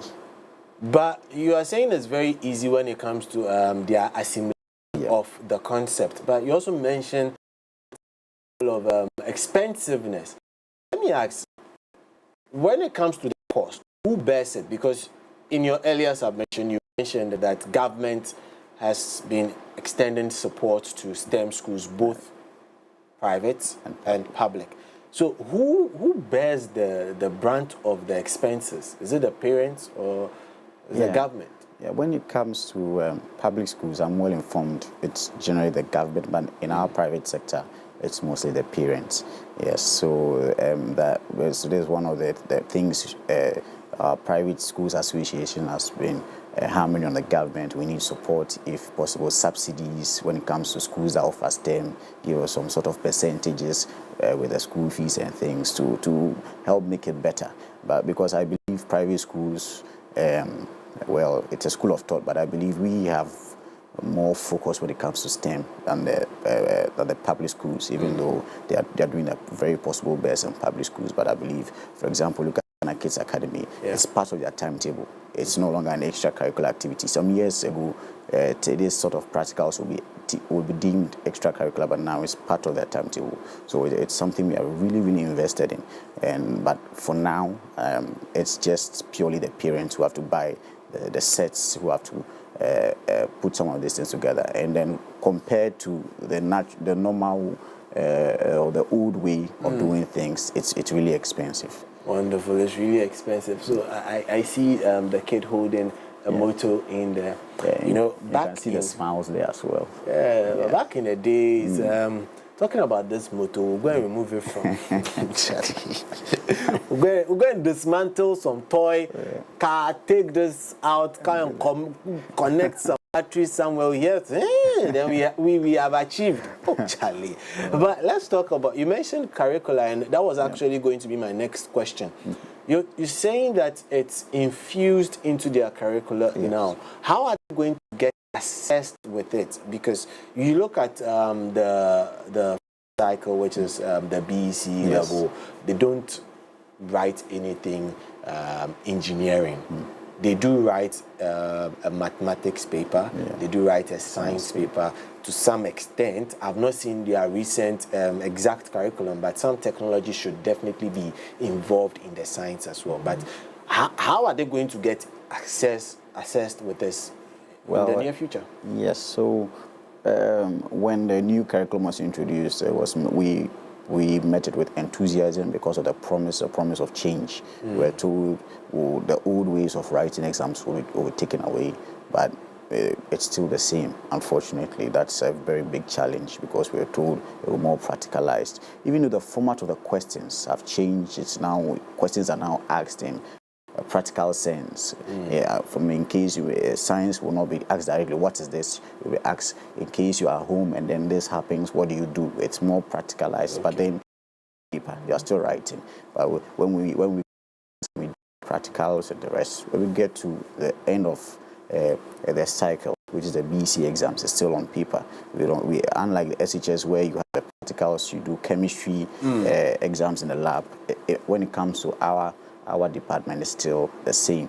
So it's a challenge we are hoping will be addressed in the coming years. Wonderful.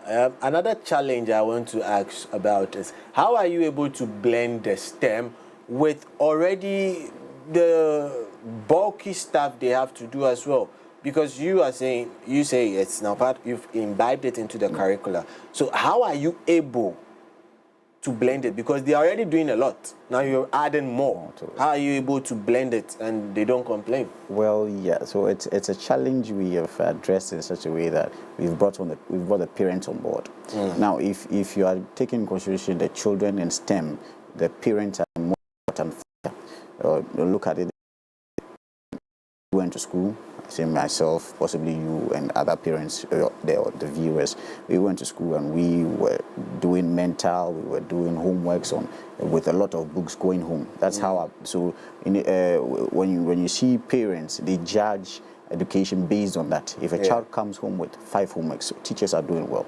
If a child comes home with 1 homework, no, I have to change your school. It seems something is not going on. So that's the challenge. We are trying to educate the parents that, no, we are trying to take out some of these things, some of these excesses. These children need to be, we need to restructure the whole education if we are going to fit with a new curriculum which encourages practical education. So when they come home and possibly maybe their writing homework is not there, a child comes home and the homework is watch videos of Osibisa and write 5 lessons you deduct from their music, right? The parents, child come home and the homework is come and take my phone and watch video. But that is the direction we are heading towards when it comes to education in Ghana. So parents need to be educated. Parents need to be informed that there's a new way of doing things. Child does not come back home with normal homeworks that we used to do. That doesn't mean teachers are not doing their job. It just means there's a new way of doing things. We encourage parents to also let the children explore when they come home. For example, when a child comes home and is trying to play with some of your musical instruments, some of your electronics, because they're expensive, you shout on them, you shut them down, and maybe you've with just some few sentences you've changed the whole destiny. That child is supposed to become an engineer, but because of some few rash statements, confidence is down all of a sudden. But rather, just as how we help them with the homeworks that we used to do, when a child comes home with mathematics 1 + 1, you ask them to go take stones and count. Time around to when they come and they are trying to open some things, we rather encourage parents to help them, guide them, instead of just putting them away. So when it comes to our side as well, we are trying to the rote learning. When I say rote learning, I mean the normal note copying, the normal exercises, and bring it more practical.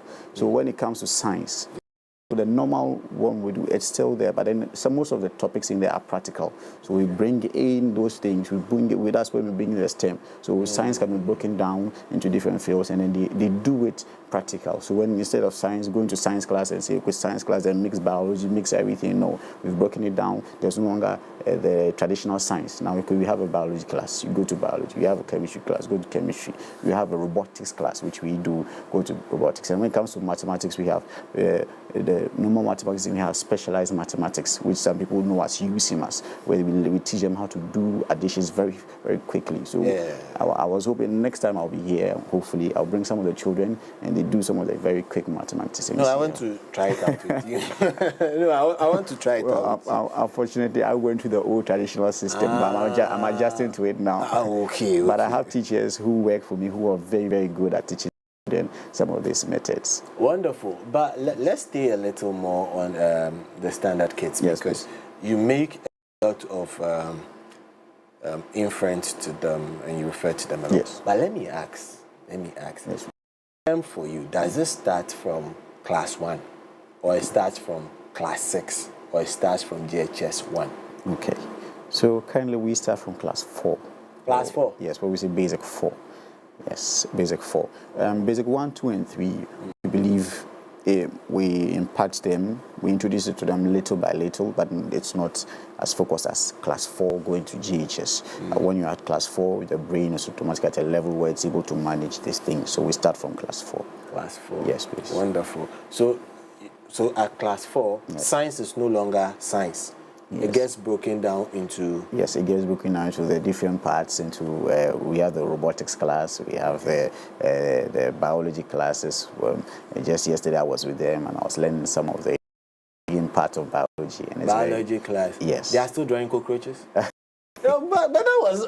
look, I mean, some of the things we did back then, you know, you draw and label a cockroach. Yes. Like... I don't know if my cameraman seated there, both of them, if I ask them to mention one part of the cockroach now, they'll be able to do so. But right now, I feel wow. So you break it down, so you have robotics, the specialized maths part. That's one thing I also want to know more about. Is it only about... Most of what I see is they add up numbers and then maybe subtract numbers. And do they multiply numbers and divide as well? Yes, they multiply and divide, and they do it with different methods. That's the intriguing part of it. Not just the one we do, just do the direct additions. They have different methods to multiply numbers, and it's very, very, a very nice thing to watch. You see children who are 6, 8, 7, 6, 8, and they're able to quickly give you answers to a multiplication of 3-figure numbers and then 3-digit numbers, and it's very, very interesting. But I have one question for them. Should I meet them? In trillion minus 1 trillion. How much are we getting? Well. You know? Anyways, but how like it's really fun to get this. But let me ask one thing. Let me throw this in there. So with all this now being built into the curriculum, do they have time for extracurricular activities as well? Yes. Or you go to school Sunday to Sunday? No. Well, it's such a way, as I was explaining earlier, that's why we've been able to break it down to maybe take some of the load off. So how cumbersome the timetable will be in a day. We're supposed to be 8. No, now we've brought it down to 6 to be able to spread it down to up to Friday. Then on Friday, normally we have the extracurricular activities, be it sports, be it spelling bees, be it some of these are fun plays and things. Because as the saying goes, all work or no play makes Jack a dull boy. So they need to have some of these intermittent activities, maybe sometimes swimming classes and then what have you not. Yes. Oh, swimming classes? Yes, sometimes we allow them with some of the kids swim around and then, yes. Wow, I like the comprehensiveness of everything. But so you are currently accepting students because maybe I like to bring the likes of Momsen. He wants to learn how to swim. He will learn STEM. and the likes. Yeah, so yes, we are accepted students, and a good thing about our group of schools is we do day and boarding. Yes, and of course, I don't only manage Standard Kids Academy. I also have the Kingdom Seekers Music School, so it's incorporated. Once you are part of it, we package to you. So there are children who are not necessarily going to become doctors. Some are going to become the AFES and then the Sarkodiyes of this world. Some are going to become the Samoans and co. So we help at a very young age, and we get where they are supposed to specialize in, and we try to shift them there. So we see we are very good at music. We refer you to the Kingdom Seekers Music School, where you are learning the trumpet and then maybe classical music, traditional music, all of these things incorporated together. Yeah, so yes, indeed, we are accepting students, both day and boarding students as well. All right. I'll come back to where we will find you. But you are also a youth leadership parliamentary rep. Yes, please. What's this? Which parliament is that? Yeah. Yeah, I want to find out. Yeah, so it's set up for young people who want to enter leadership, right? It's there to maybe fill in a gap where people just maybe someone wants to wake up today and then get into politics straight. No, you need to pass through certain trainings, learn some of the things you're supposed to do, put you in the right shape of mind for leadership, where you're not going there to maybe you reap something you've not sown, but rather you're going there to sow and rather plant for people or the next to also benefit from your services. So it's a YLP Ghana, which is Youth Leadership Parliament Ghana. Okay. It's set up by a very honorable man called Kobe Fabian, who I commend a lot because he's giving me the opportunity to learn the ropes of politics and youth leader, how to be a youth leader, a young leader, how to face the challenges, how to go about your projects, and then learn how to write manifestos and all or not. And so that is essentially Youth Leadership Parliament. It trains young people who want to go into youth leadership, not just parliamentarians, but young people essentially who want to do whatever you want to be, however you want to serve. You come to YLP. They take you in, they teach you, they are well vexed in your development throughout and throughout. Yes, please. So what are you voting for? Yes. How many years are you going for? It's currently just a 1 year period. So after every year you vote? Yes. Hey, people are voting. Well, it's believed that after that 1 year, you're able to implement a project. So after that project, maybe you have to move on to other things. Yes, and me being into STEM, my project was sending STEM to rural areas. Okay. Yeah, so I'm from somewhere in the Volta region, specifically the Ketu North district. So my passion is to send it there because I grew up there. I went to school there, and I didn't have any of these things. I'm able to give other children today. So I want to give it to those children, public, private school children there, help them learn it at a very young age, possibly for free, without charges. That's my passion, to send it to Ketu North. I don't know if you've heard of, there's a town called Afonyaga. I don't know if you're even able to mention it. Afonyaga? Afonyaga. Afonyaga. Yes. Oh. Yes. I can mention it. Yes. Don't worry. So, don't worry. Yeah. So schools want to help. Nice. Can we just get the contact details of Standard Kids, and we'll call it a day for now, because I'll get you back for more conversations with regards to the YLP. Yeah. All right. So we want to get in contact with Standard Kids, the administration. You call 059 414 7784. Take it again. 059 414 7784. The second number is 0544 310 992. 0544 310 992. No social media accounts? Yes, we are on Facebook as Standard Kids Academy. Only on Facebook as Standard Kids Academy. All right. Yes, thank you, Prince-Henry Agoha, for coming through. Yes, Prince-Henry Agoha is. Oh, Charlie. It's a pleasure. Let me try and comport myself.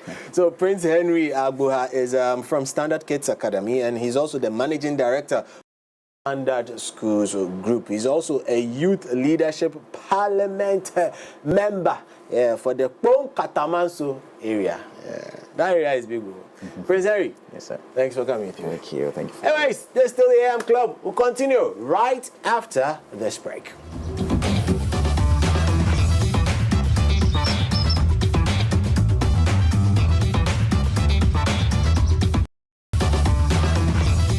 Hi, my name is Ruki. I'm a TV host and a self-styled chef. Cooking is my ultimate passion, and it's something I would say is my calling. Now, for those who cook a lot like me, there's one fact they always state. Ingredients decide how tasty your food is. And for me, the game-changing ingredients is water. Tap water at the moment is not the best option considering what's going on in the country. Also, such as water can taste weird and produce too much waste, so it's a no-no for me. My number one choice for cooking is Jibu water. Cooking with Jibu water enhances the flavor of your food. And it's not just that.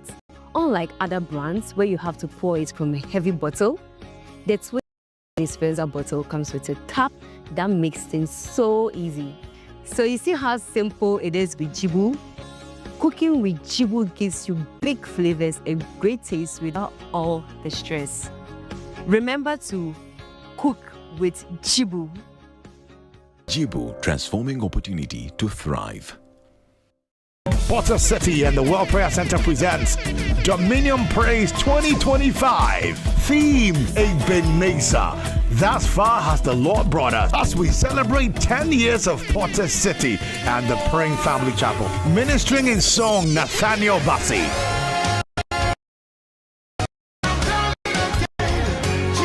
Dana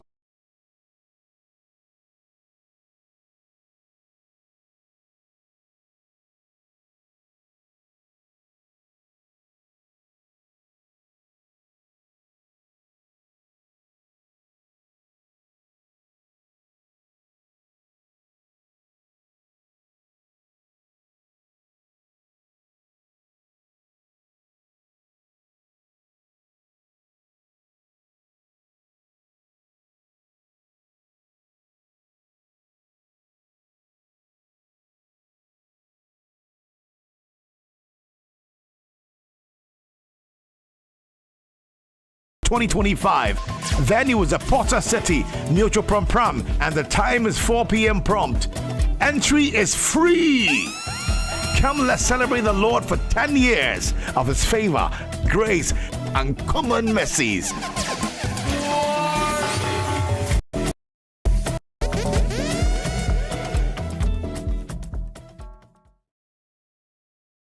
Welcome to Deluxe Experience Ghana, your trusted partner in creating unforgettable events. From breathtaking stage designs to dazzling lighting, we bring your vision to life with precision and creativity. Our expert event planning and consultation services ensure every detail is taken care of. You can enjoy a stress-free experience. Capture every moment with our professional photography, videography, and live streaming services because every memory deserves to be cherished. Transform your event venues into a masterpiece with our exquisite interior lighting and permanent designs tailored to suit your style and theme. At Deluxe Experience Ghana, we don't just plan events, we create experiences. Let's make your next event extraordinary. Deluxe Experience Ghana. Think events, think Deluxe. Contact us today on 0267 83 7006 or 0545 03 8620 and 0545 03 7520. Deluxe Experience Ghana. Think events, think Deluxe.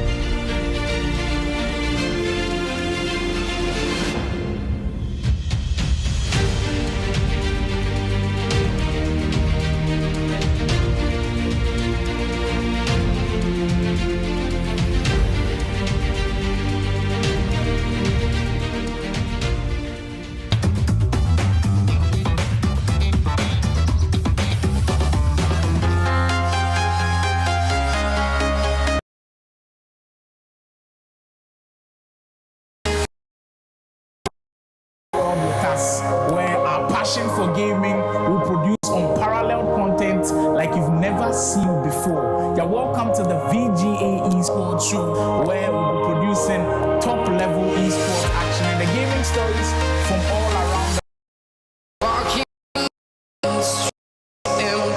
The only thing I on, because without media, people can't hear. And VGA approach in creating the content, how they put the graphics, as I said again and again and again, they have documented our space in video, in graphics, in sounds as well. VGA Esports Show, coming soon on MX24. Yeah, so it's time. We're back. And this time, this is the AM Club, but we're about to talk about the new show on this platform. Yes, it's all about the VGA Esports. Oh, Charlie, my people. Hey, my people. Before I get to talk to them, let's do something also which is related to technology. Let's talk about some telemedicine. Yeah.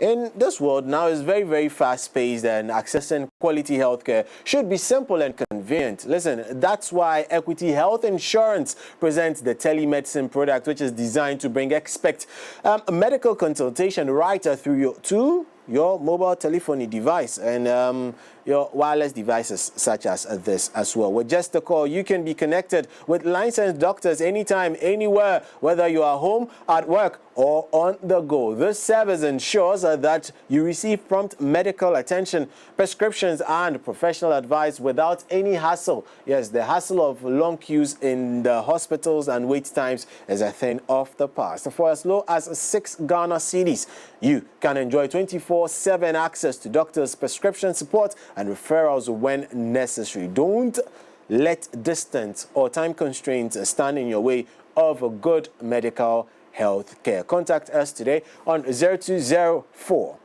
269 562 or 0509 969 010 to register today for a hassle-free healthcare living. That is what I call it. Listen, Equity Health Insurance is always here for you. Now, let me get to bring in my next guest, and his name is Sly. Yeah, he's Sly. Yeah, but it's okay. No rhymes this morning. Let me keep it at that. Sly, also, Charlie. Charlie, I dare. How far? Oh, we did inside. The system make nice. Yeah. So Sly does not know till the montage started playing. I told Sly that you don't know me. You don't know me. Oh, I know. Oh, yeah. Who doesn't know Sedi now? I know Sedi now. Oh, Charlie, why are you mentioning my name like that? Oh, why your name not be Sedi now?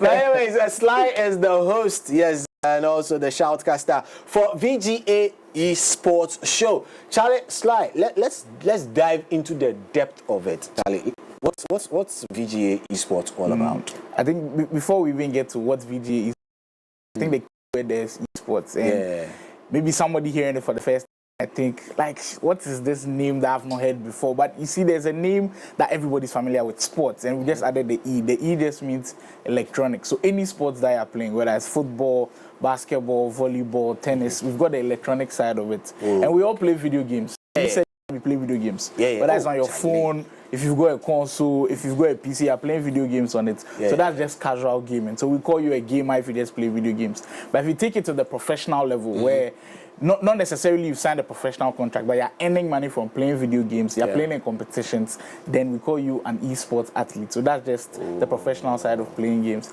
And the VGA Esports Show coming to MX24, we are highlighting not just the esports side, how big the gaming sector is, how you can become a professional esports athlete, build a career for yourself through esports and gaming. That is what the VGA Esports Show is all about. So we'll be covering events, tournaments in Ghana. In fact, the inspiration behind gaming was because I think it's still slept heavily because there's still the stigma. I should say your kid time, maybe then you go game center. Your parents were kind of, maybe laid back a little bit. They didn't want you to. Don't want to hear my experience. Listen, I'm sure everybody has that experience. The first I held a game console in a game center, then shipped me for trouble. 14-0. Hey, 14-0. Oh, guy. But by the time, at least you get better with that. Like, I feel your pain. But so the VGA Sports Show is just first off to educate, because we are still educating a lot of people about esports and gaming, like how big the gaming sector is. Could you imagine that the Hollywood and the music sector, the gaming sector is bigger than it? If you combine those two, it's still not as big as the gaming sector because everybody plays video games. Yeah. In 2024, it was worth $185 billion. It's $1 billion industry, and Ghana, I think we are sleeping on it. It has to be tapped into, and that's what the VGA Esports Show is all about, by Factory of Productions. Wonderful. But how long has it been running now that you are becoming of the family? We want to know how long has it been running so that we know, So for the VGA Esports Show itself, this is our 3rd year running. Okay. But for esports in Ghana, it's been here for a very long time. But it was in there during the casual times. But now we are starting to take things a lot more professionally. We are seeing people take it as a career now for themselves. We are seeing professional esports athletes who not just play here in Ghana. They travel outside to go and compete in tournaments like Saudi Arabia, Morocco, Nigeria, and other countries as well. But you see, they travel out to go compete. We've heard some players, some football who we know, esports teams. Yeah. Is there anyone who owns an esports team in Ghana? Not really football players owning esports teams. No, I'm just like anybody. No, yeah. I'm just using that as a touching point because there are some professional footballers. If my memory, Lionel Messi was an esports team. Exactly. Him in partnership. David De Gea, Casemiro, like a lot of big football players. And when you go to the basketball, LeBron James, Kevin Durant, they all own esports. Very much so. So in Ghana, even minus the sporting personalities, that's, people would think that creating an esports team, which might sort of be quote unquote unattainable to them. That's why I'm asking you that.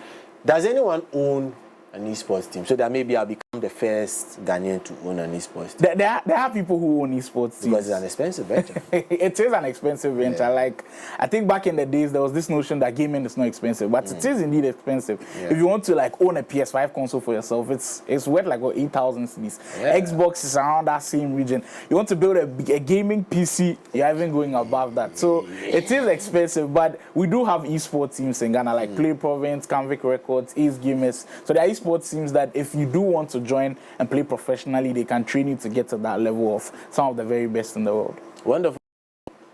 How difficult is it to be part of esports, especially like, I want to be part of it, I want to take it to the next level.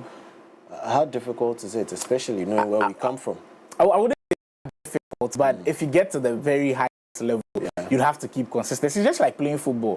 When we were all kids, we were all playing football. And the matter was, how serious did you want to take it? Did you want to become a professional footballer? Then you have to put in the work. That's the same thing for gaming. So like you said, you used to play, I'm sure it's maybe FIFA or PES during the days. Right now it's called EAFC Esports. But you used to play during the day. So back in the days, maybe your parents would be saying don't play and all of that. But those who were advanced at the time and their parents knew the esports sector was booming, they still give them the chance to keep playing, and now they're some of the very best players in the world. There was a guy who was living in the US. Where he was living, the network wasn't good for him because we're playing a lot of online tournaments during the COVID era.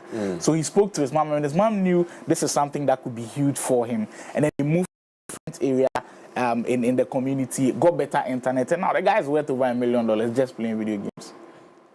So it's something that you have to take serious if you really want to make money. If I would get involved in esports now, I'll just be playing Formula 1.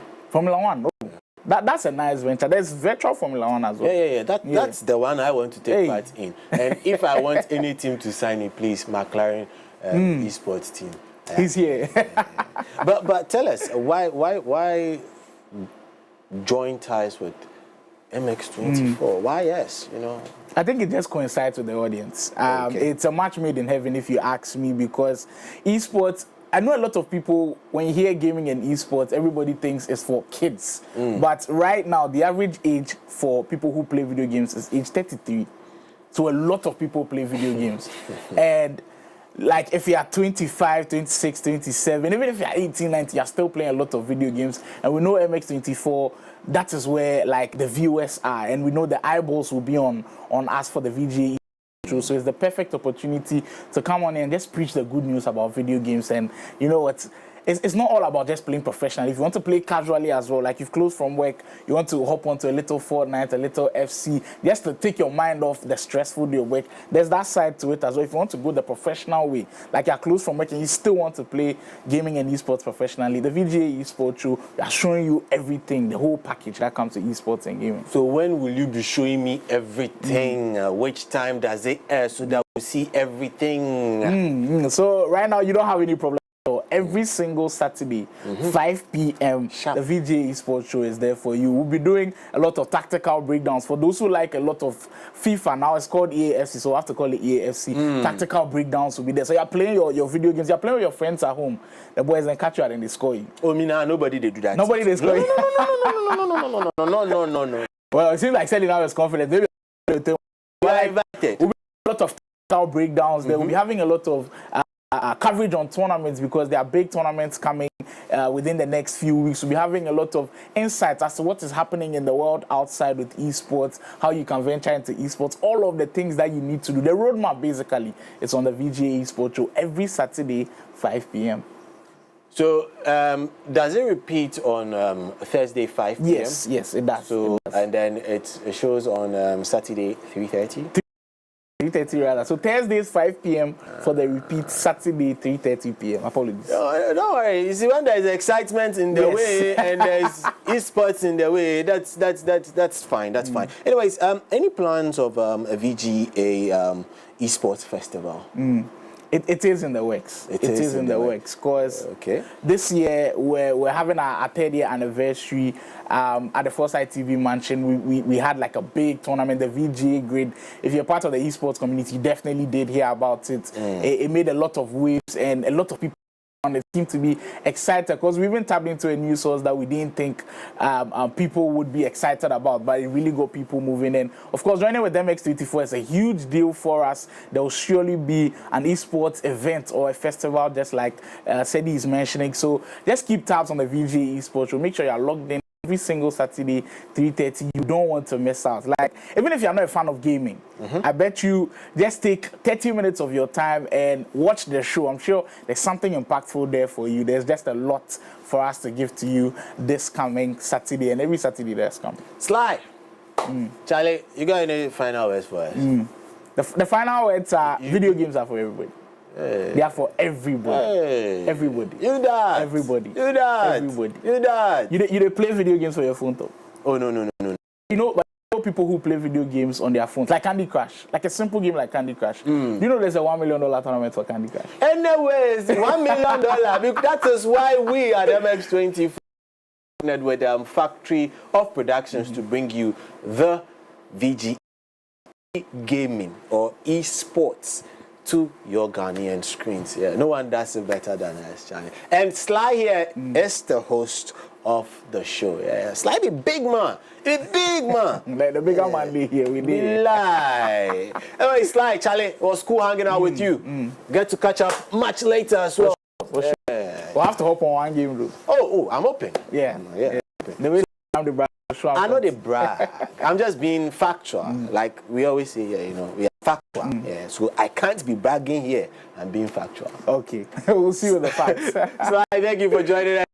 Let's go for a quick break. When we come back, we'll delve into more. This is still PM Club.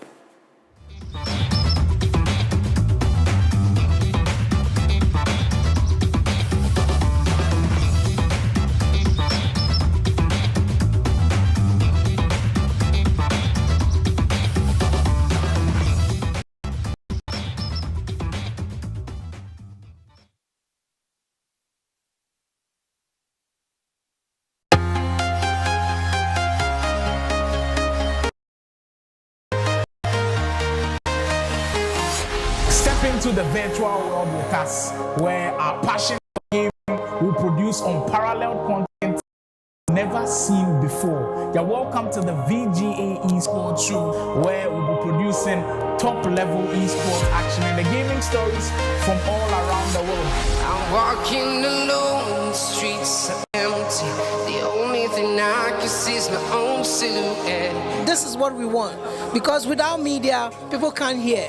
And VGA approach in creating the content, how they put the graphics together, it's much more appealing. And as I said again and again and again, they have documented our space in video, in graphics, in sounds as well. VGA Esports Show, coming next 24.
Watching me live on High School Click. Don't go nowhere. Silly.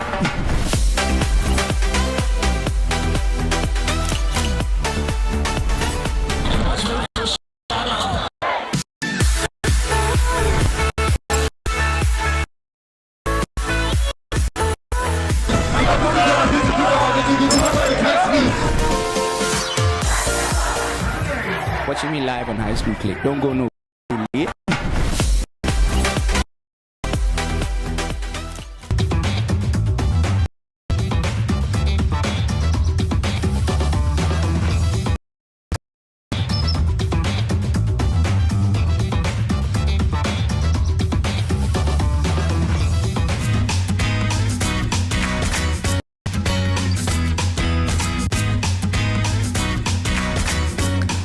Welcome back. Yeah, I'm not gone. There's still the AM Club Show right here on MX24 TV. Yes, and it's time for us to do more. Yeah, today I'm just having a nice time, just having conversations all around. And now we'll be throwing more spotlight on the Feel the UPSA Auditorium with Moses B. Arthur. Yes.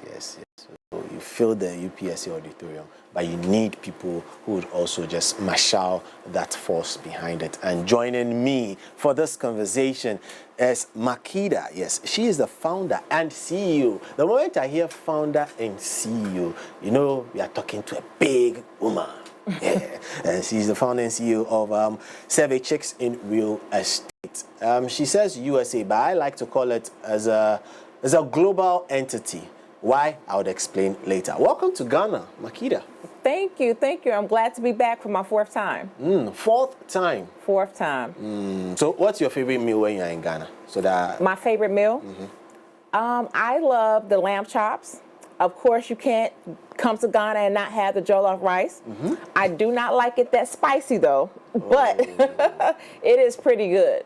And so that's one of the things I love. And I love the rice that you have with like the beans. I don't know what that's called, but it's good. You mean wachi? I guess that's what it's called. It looks a bit colored. The rice is colored. Oh, yes, yeah. Wonderful. So that is wachi. Okay. I just learned something new. Yeah. So please, producers, she wants wachi. You understand? So when you get her wachi, then you get me my gobe. I've been speaking about gobe since morning. And producers, if you don't get me gobe, we'll have a fight. But let me leave my producers aside. Let's have a conversation. You've built a wonderful platform with Survey Chicks in real estate over the years. What inspired real estate? It's such a difficult industry to even start playing in. I've been wanting to play in real estate all my life, but It's something I keep tempting, then I stop. But for you, what inspired you? Well, it was my husband. It wasn't me, because I did not have real estate insight at all. But he looked at me and said, you know what? I think that you would make a great real estate agent. And so I was like, well, let me try to see if I could take the test. And I did, and I passed. And that was back in 2004. And so I've now been in real estate for the last 21 years. 21? 21 years in the States, and the last 3 years international. Wow. I just have to say, wow. 21 and 3. Wow. That's a lot. Yeah. That's a lot. I know real estate has evolved over time, but we'll get to talk a little bit more about real estate, because I still want you to get me into real estate. Yeah.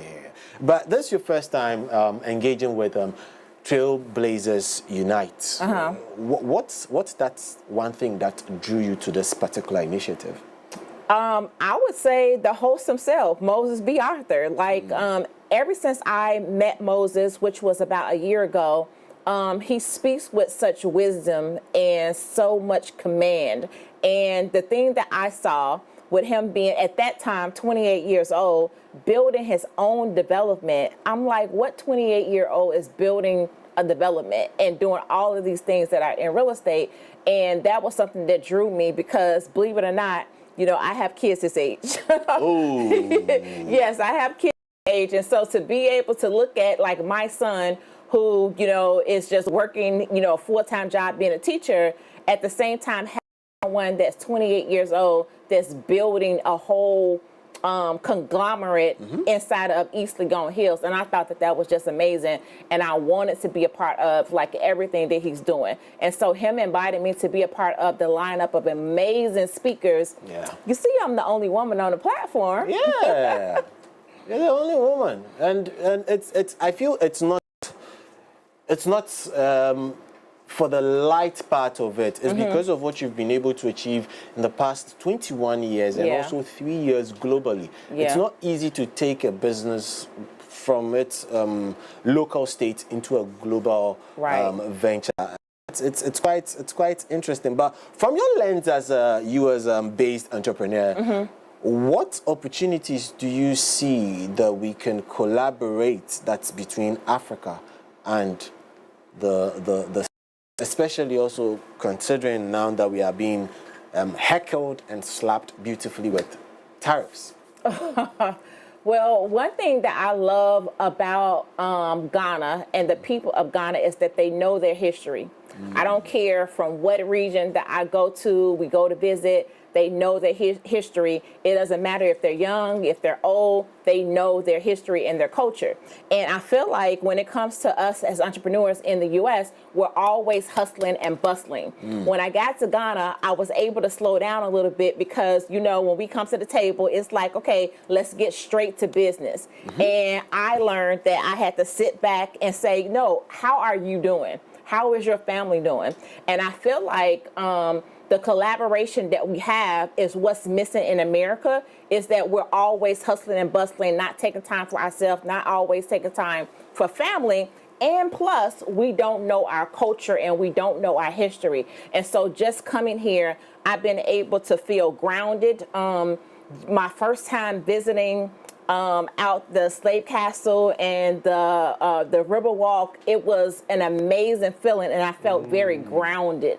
And I feel like that's something that we can bring together and bridge that gap between the history of African Americans and descendants of slaves versus us just being in the U.S. and not knowing where we came from. So that means that the Trailblazers Unite can help bridge that gap between global businesses and its entire ecosystems, as well as Ghanaian emerging talent. Because, like you say, Moses, we should put maybe as an emerging talent, though he's not emerging, but in that space as an emerging talent. How do we bridge that gap using the ecosystems available? Do we still consider the culture part, or there's more to the conversation than just the culture and knowing where we are from as Africans and feeling grounded? I feel like the culture part is the foundation, but now taking the foundation and how do you build upon that culture. And for me, when it comes to Trailblazers Unite, I want to show them that you don't have to come from America in order to be able to take your business global. You are, and let me just give you the example of a real estate agent. Yeah. So for me, the real estate agents in Ghana, they typically focus in on their local market and selling to local people. I want to make sure that they know that there's a whole world out here where they can sell real estate, not just in Ghana, but they can sell it in the Dominican Republic. They can sell it in Dubai. They can sell it in all these other countries outside of their local area. And I feel like no matter what industry that you're in as an entrepreneur in this country, you can take your brand global, because those necessities and services and products that you have is needed in other places, but a lot of times people don't know that they can expand outside of their local area. True. Yeah. About it, and I feel one thing is leadership. But what are some of the core leadership traits, I should say, that you often see in successful businesswomen across the globe? I also like to celebrate women because it's difficult to see women do what you do and also thrive at it. What are some of those special leadership, I'll say, soft skills? Yeah, I would say vision, and then there's execution. Because you can have the vision, you can have the dream, but if you don't execute it, you're going nowhere fast. One of the things that I learned too is that over the years, if I would have known then what I know now, I would have known that success is 80% your mindset, 80% mental, and I would have spent more money on my mindset and shifting that rather than on just the strategy part. And so I think that when we're able to shift our mindset, and even with the event that's going to happen tomorrow with Trailblazers Unite, people are going to be able to have their mind shifted and activated to do things out of their comfort zone, whereas before they were only thinking about it. So it's vision, and then it's action. Vision and execution. I think that beautifully ties up to what I wanted to ask you in the next line of my questions. Okay. So before we get to talk more about the event, though, what are some of the ways that you like to empower other women with? I've seen your excerpts of your book. Congratulations on the best seller on Amazon. So the book is called Virtuous Woman. Yeah. Yes. So aside that particular avenue, writing to empower women, what other avenues do you use to empower women? Yeah, and I want to say, just based on your first question, it's just being me, like me existing for other women. Like, you know, here this weekend in Ghana, I have women that have traveled from the U.S. that's here right now in Ghana that's going to come out to this event. We're going to have a real estate property tour this weekend as well. But me existing in this space, hope, it lets them know that if Makeda can do it, then I can do it as well. And so me just doing it afraid. The other day I posted something on my social media page, which basically just said, like, what does doing it afraid looks like? And so for me, somebody said, well, how did you overcome fear? I haven't overcome fear. I just do it afraid. I just do it afraid. Every day I have to get up and have a pep talk with myself and say, Makeda, you got this. Makeda, you're going to do great things. God has you. And then I just have to get up and I have to do it. But people will talk themselves out of greatness.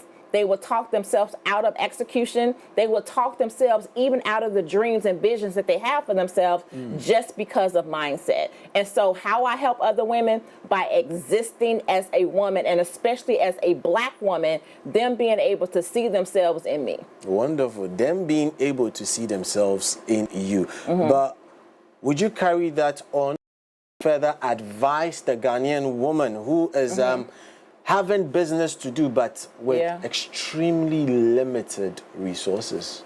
It's all about collaboration. It's all about collaboration. Before, I was building Savvy Chicks in Real Estate, you know, on my own. But when I started collaborating with other entrepreneurs, it was able to help me to go further faster.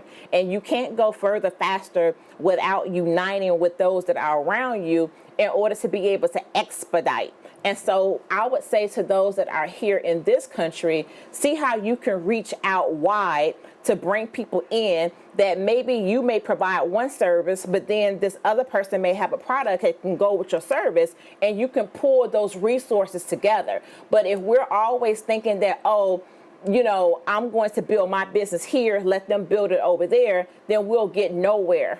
And so that's what I would say to them. Wonderful. Now, let's zoom straight into the event. Okay. What unique message or insight do you hope to bring and also further on share on with attendees that would be coming to Trailblazers Unite? It's all about going global. All about going global. I'm going to give them examples of people who have actually done it and started in their local area and that have moved global. And people think that they need money in order to be able to do it, but technology, and my friend always says technology moves faster than the law. And so what technology is doing now is moving faster than how we can move our feet.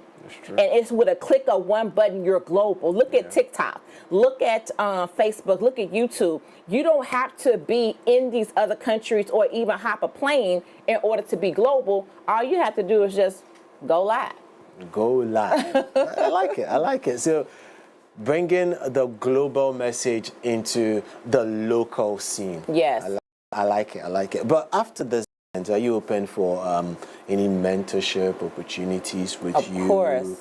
Here with some Ghanaian Trailblazers? Yes, of course. And even with Moses' program that he has, his nonprofit, I'm actually sitting down with another ambassador who has a program as well. And she's like, how can, you know, we be a part of what you're doing, and how can you be a part of what we're doing? So that goes back to the collaboration and being able to go further faster. And I believe that with me being able to talk to even the Ghanaian women about entrepreneurship and bring my expertise, and it's not all about, you know, what we can bring from America here, but how we can take what's already been built here and then create something that is not new, but something that is going to speak to the entire world with us doing it together, rather than, oh, I'm going to come and I'm going to teach you. No, we're teaching each other, and it's a collaboration together.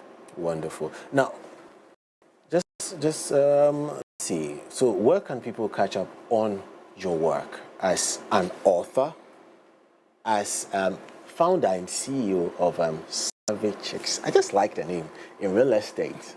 You know why I named it Savvy Chicks in Real Estate? No. Because in the U.S., you always saw that women in real estate competed against each other. People were always like, okay, don't let that person follow you on social media. If they follow you and they're a real estate agent, block them because they're trying to get your clients. And so for me, Savvy is about being able to help you to achieve as well. And then for me, anybody that wants to find Savvy Chicks in Real Estate, they can find us online, savvychicksinrealestate.com. And then myself, Makeda Smith Global. So all things global. Wonderful, wonderful, wonderful. So everything global, Charlie. But I must say I've learned something. It's something that I have read, but you've impressed it upon me more. Yeah. That is collaboration. It takes you faster. Go faster. Further. And also technology. The law is always catching up with technology, which is very true, because you develop and then the law now comes to try and create some sanity in the space. Makeda, it's been really fantastic having you on set. Unfortunately, I have to run. My director is doing push-ups in my ear. Okay. So, but we'll catch up with you. We'll catch up with you tomorrow. Any parting words for us? No, I would just say for all of you who do not have your tickets, make sure you show up to the auditorium tomorrow, because every future and current trailblazer is going to be set on fire. Wonderful. Makeda is the CEO and founder, or do I say founder and CEO of Savvy Chicks in real estate. Global. I don't call it US no more. Global. But if you're wondering what we've been talking about, Trailblazers Unite is presented by Entrepreneurship Hub Africa. And it's live tomorrow, yes, the 12th of April, 2025, at the UPSA Auditorium at 11 a.m. And it will be live right here on this platform, that is MX24 TV. So Ghana, get ready to rise. Trailblazers Unite, the groundbreaking initiative by Entrepreneurship Hub Africa, founded by the dynamic, I would say ever dynamic, Moses B. Arthur, is coming to life. This isn't just another event, it's a national movement to awaken, inspire, and also empower the next generation of Ghanaian leaders, visionaries, and change makers. The vision is really simple: to build a future-ready Ghana by bringing together bold voices, disruptors, and solution-driven thinkers who are blazing trails across the world, from business policy, social impact, and beyond. You're wondering, why should you attend? Listen, do you still want a reason? After hearing that trailblazers will be there, then it's really simple. Just come through and engage with a lineup of carefully selected speakers who have overcome the odds and also shaped the various industries that they are in. Be part of candid conversations, deep insights, and actionable strategies for growth and transformation. Discover the power of unity, collaboration, and purpose. It's really, really, really important. Now, Moses B. Arthur's inspiration is born from his passion to connect and elevate leaders across Ghana. Trailblazers Unite reflects Moses' personal journey, one filled with grit, setback. I can relate, yeah, and breakthroughs. Yeah, I can relate. His story and those of many featured on the list would set fire in you. This event is more than just a gathering. It's actually to serve as a launch pad for you, so you connect with ideas. Connect with ideas. The energy from connecting with ideas is really important in a lot of things, and it would really just set the dawn and ripple through into future programs, partnerships, and policies shift led by Entrepreneurship Hub Africa. Can't make it in person? That's why we are here for you. Just catch it on your screens, 11 a.m. Wherever you are, MX24 TV is your digital partner for this particular event. So it's happening tomorrow, 12th of April 2025, at the UPSA Auditorium. And we're talking 11 a.m. We are trying to change the mindset of the future leadership of Ghana. So it's a sharp, not Ghana, sharp. 11 a.m. Be there or be squared. You can also catch the transmission on MX24 TV. It's going to be live through and coming to you from the UPSA Auditorium. My name is Sedina Medmond. It's been fantastic to come your way with this particular show, the AM Club. Starting for your regular host, Mimi and JKD. Thank you, Makeda, for coming through. We'll meet you tomorrow and we'll get talking. I want to get into real estate next. But for now, I say muchas gracias to the entire production crew and we say adios.